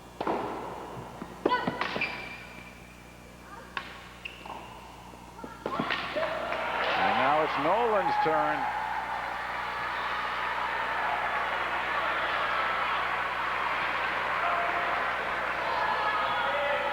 Okay, Chrissy sets this up with a great deep drive to the corner. Michelle barely gets it back, and then bang to the other side. All right, set point as we come back live. Set point for Nolan.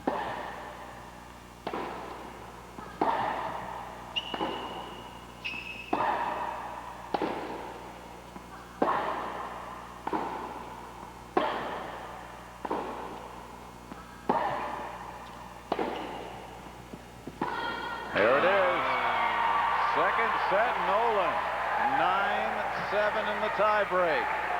7-6, 9-7. Okay, I guess it's only fair, it's only right. We got to go to a third set. And we will decide the champion when we come back. Stay tuned.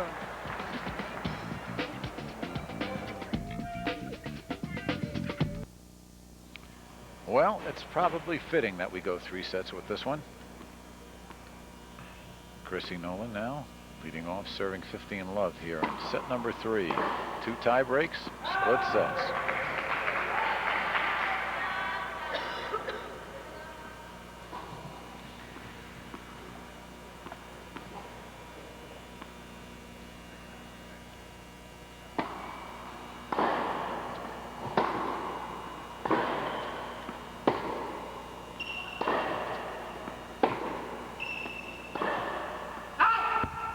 Just wide.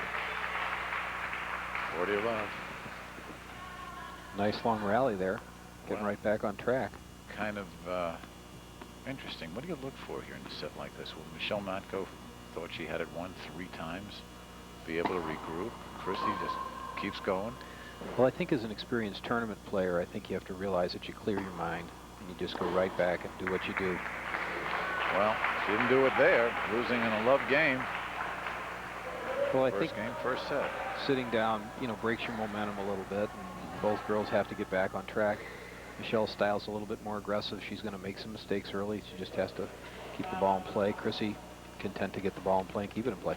First game, third set, we should say. Let's take a look at the statistics from set number 2. 1 in the tiebreak, 9-7 by Nolan.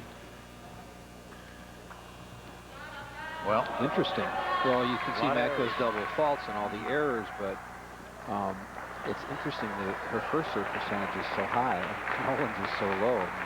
But you wouldn't notice it when Nolan's serving because basically she's putting the ball in play. Right. Nolan's serve is not a weapon. Right.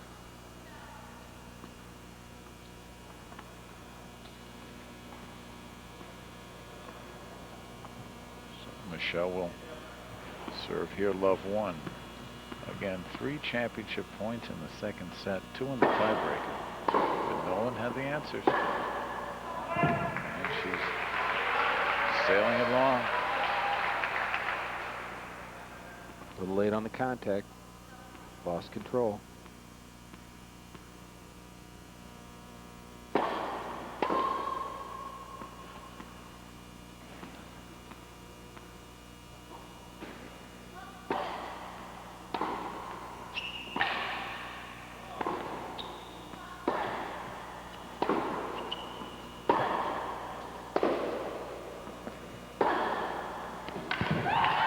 Big backhand. She finally got the short ball she was looking for and was able to step into it. Nice long point. Good deep rally. Driving the ball back and forth. Still playing with the top of the net, though. Well, so far it's been typical of the way the semifinal went for Nolan.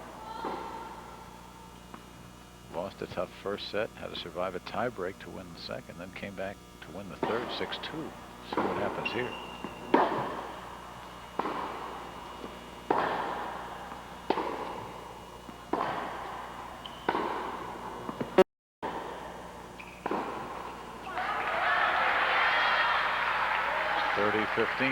Unforced error from Nolan, uncharacteristic.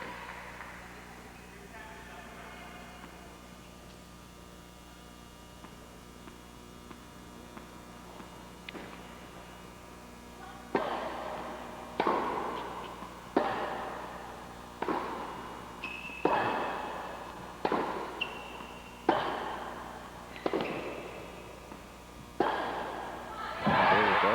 That big booming forehand. Got her short ball.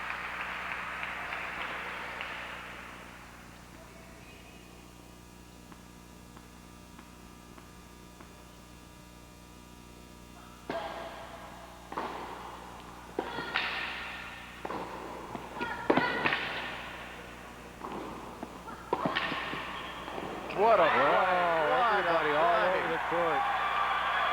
Matko saving everything and Nolan hitting it right back at her. Game, we're tied at 1. You really got to want it. Is there any question? Look at this, all over the place. Back. This is Nolan's point. Great point. Good hustle.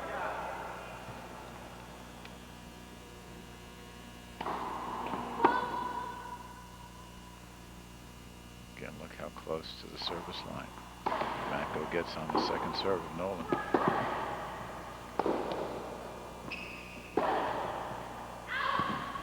Ball is wide. Just wide.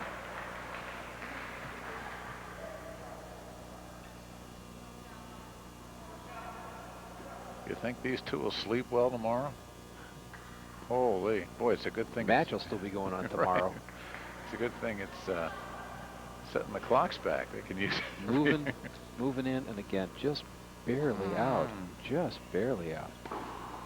And that was out too.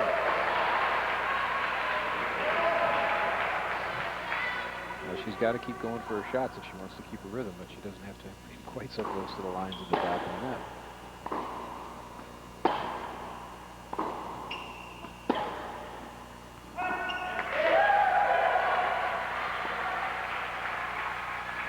When Nolan's got more topspin, and so when she hits the ball 3 feet over the net, it stays in. When Matko hits it 3 feet over the net, it goes long. Not by much. The advantage of topspin. I like that if you're a stringer too. Yeah. Absolutely. Get to string a lot of rackets that way. You bet.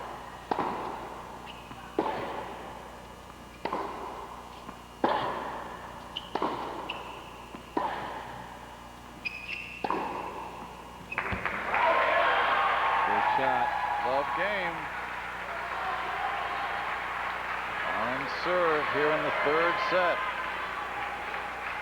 Okay, Chrissy Nolan works this ball around really well, stays in the point, good depth, shell off her back foot, gives her the opening. Chrissy steps in and drills it on the line, Well, if you're just joining us, the doubles championship decided already, and the winners were named Matko. The twins, Natalie and Stephanie, the sophomores, sisters of Michelle, prevailing in 3 sets over the team from Champaign Central, Nicole Griglione and Liz Fraker. 6-3, 1-6, 6-4. Now to try to make it an all-Matko event, Michelle, the senior and co-number 1 seed. There are the twins, Stephanie and Natalie, cheering for their sister.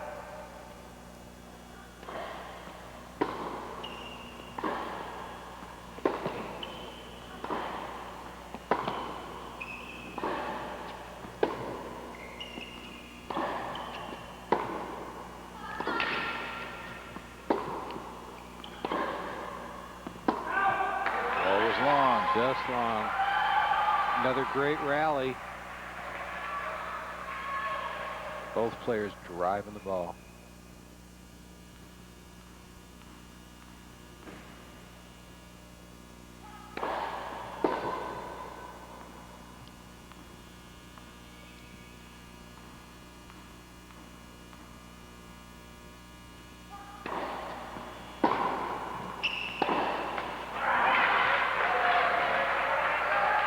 Left 30.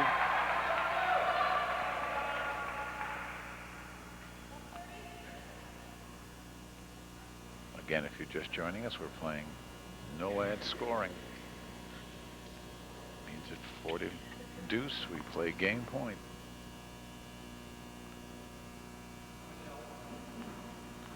Matko had a championship point on a game point. Didn't convert. Had serious problems with her serve at the beginning of the second set.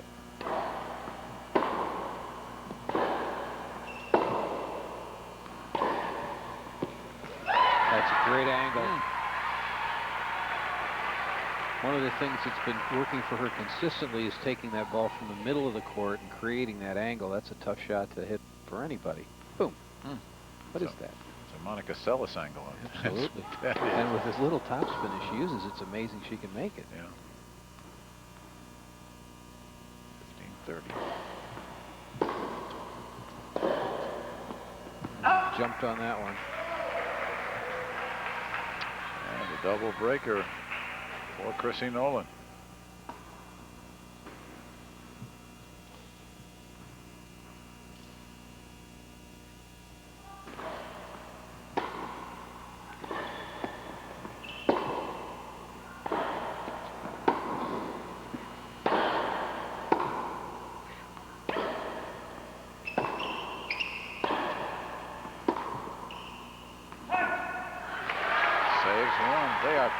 pounding the ball at Really. each other. I would not want to be that tennis ball. Still a break point here.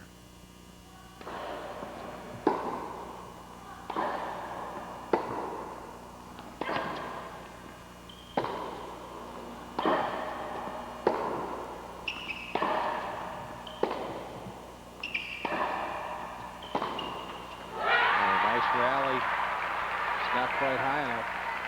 And the game point, break point here too.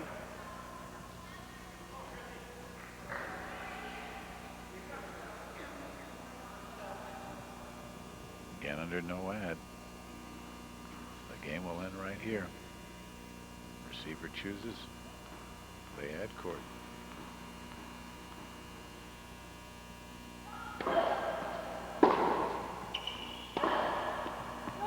She is long.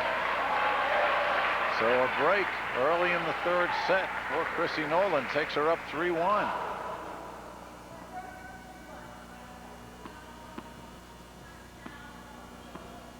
Here it is. Just a little long. Back live, and Nolan gets the deep serve. 15 love.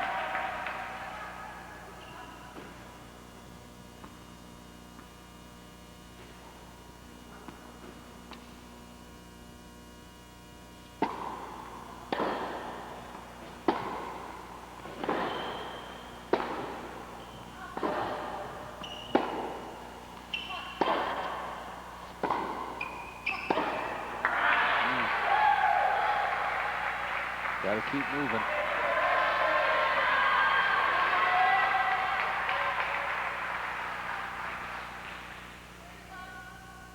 Her expression hasn't changed. Occasional smile when she's on the bench, on the changeovers. Very placid, very focused. No matter what the situation. And out again. A little long. If the net was an inch lower and the court was 3 inches longer, absolutely. Of course, then they'd be aiming at that stuff. That's a great angle.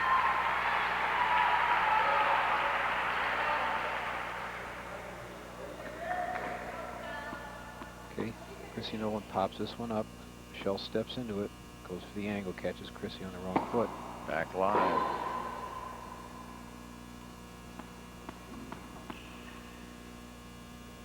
Nolan still very much in command of this game. As the break. Barely gets to that ball. You look at where Michelle is taking Chrissy's second serve. Yeah, look at how far she is. There's a good angle. Chrissy just barely gets her racket on this ball. Well, yeah, Michelle just has to fund it down the line for a winner. Game point again for Nolan, 40-30. Now watch. Michelle's going. She's been coming in more and more.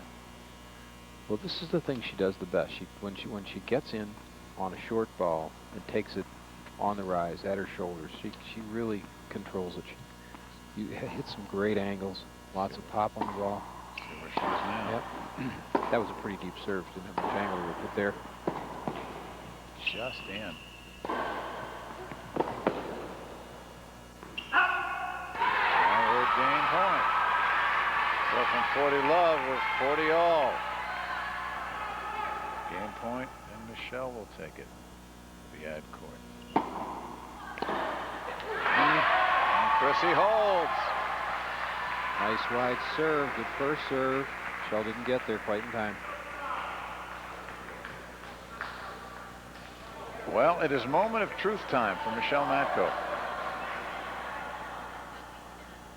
She is serving 1-4. Again, only down a break, but there's Chrissy. Well, this is where she was in the last set when she started to pull it back together. She was down 4-1 before she really got it on track. And she's going to have to reach back again if she's going to stay in this one. Very few sophomores have won this championship. Very, very few. I think 4 since it began in 1972. There's her coach, Scott Greenspan. Crowd. They're doing the Chrissy cheer. Yeah. Look at the difference in unforced errors just this set alone. Now Michelle Matko. Well, West Aurora's got a Matko cheer, so Glenbrook South comes up with the Chrissy cheer. And here's Matko serving 1-4. Third set.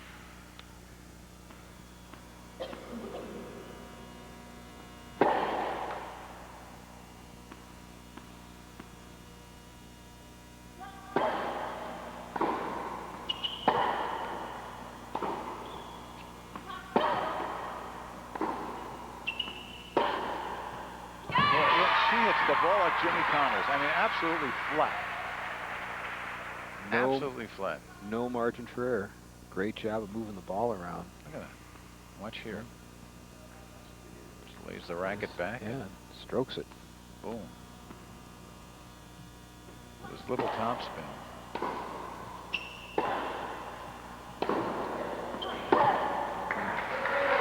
Fell back on that one.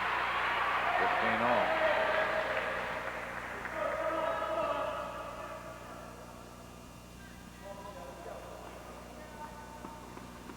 Chrissy Nolan, sophomore. Matko, the senior, third in this event a year ago.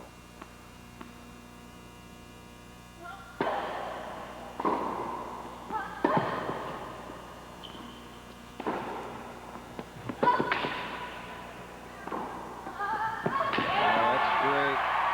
Chrissy Nolan really did a great job of opening up the court there. Started it off with a return. Nice return, wide to the corner, pulls Michelle out of position, drives it to the other side, keeping Michelle on the run. Michelle with the short ball. Chrissy steps up, just out of her reach. 15-30, big point. They're all big at this stage.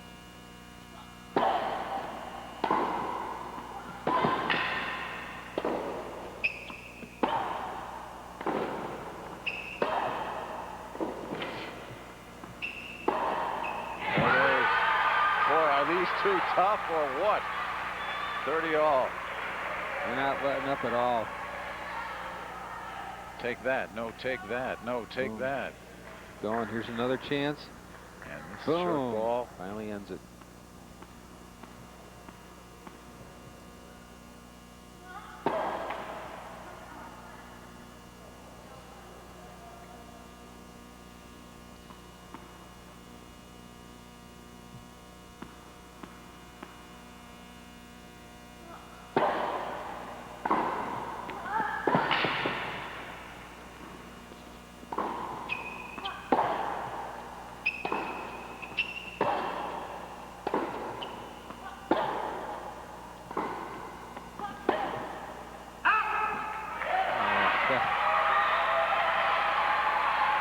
So close. Great point. Both girls all over the court. Just barely misses. Tough to see it on the replay, but it is out. And it is break point for Nolan.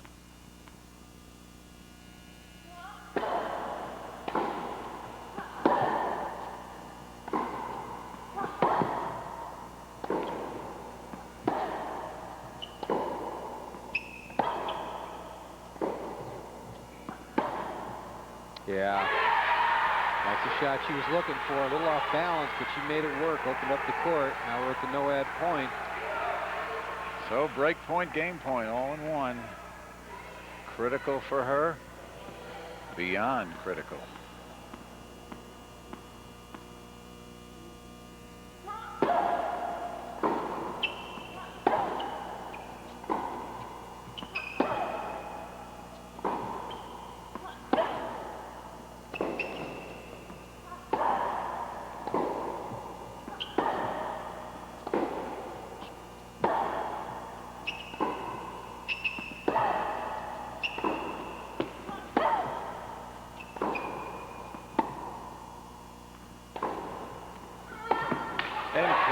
That's a lot of tennis there. That's a ton of balls hit back and forth. Neither girl given an inch. Incredible. Just drilling ground strokes. I mean, these girls have been out here for 2.5 hours and they're just smacking the life out of the ball. Wow.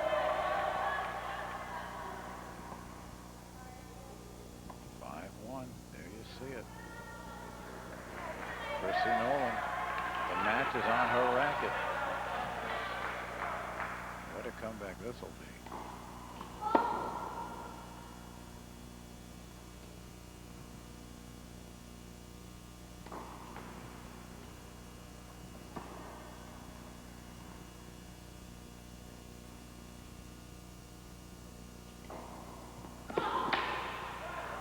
Double fault.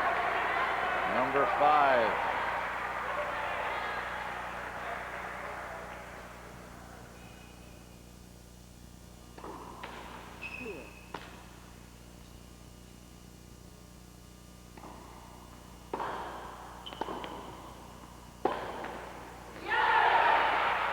That doesn't make it over.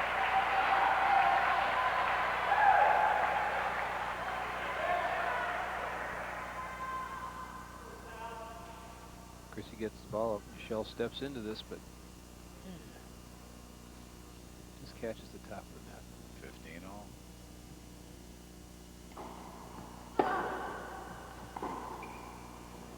Well, that's probably the first bad shot Chrissy's hit this set. Like that. 15-30. Nice serve. Michelle wanted a call, didn't get it, or is she gonna get it? No, it was. They did call it a fault. So second serve here.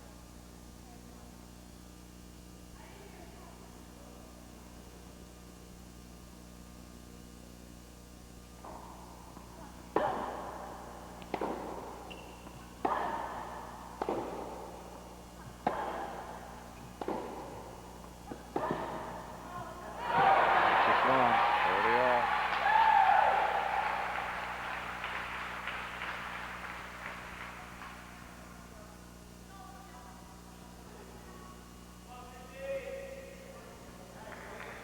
30 all. All.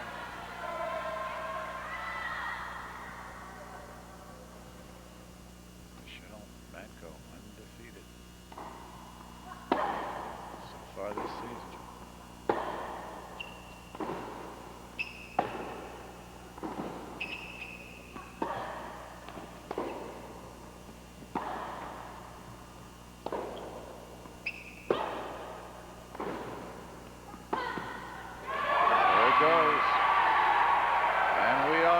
Championship point for Nolan.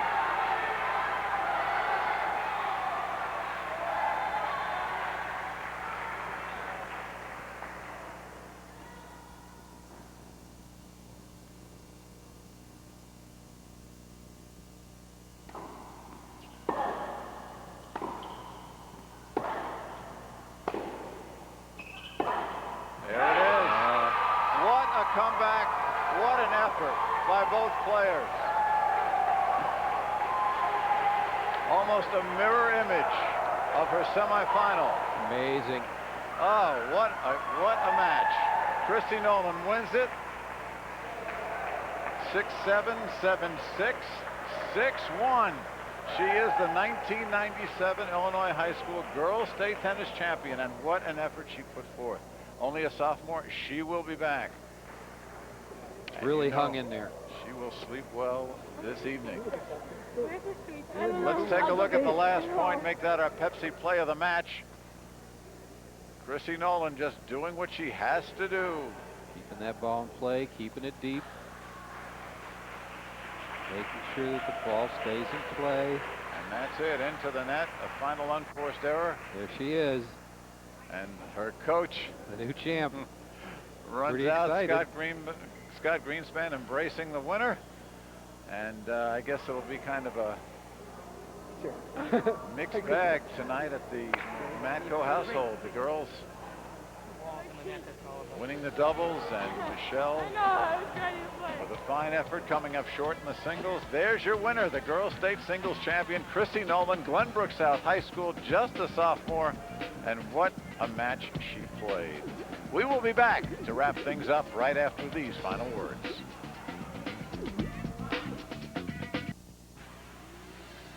Well, here's the finish of the state singles final. Michelle Matko in the near court will dump that backhand into the net. And Chrissy Nolan, the sophomore from Glenbrook South, will be the 1997 Illinois State Singles Champion. Corky. Great smile. Stuck with her game plan all the way. Great comeback.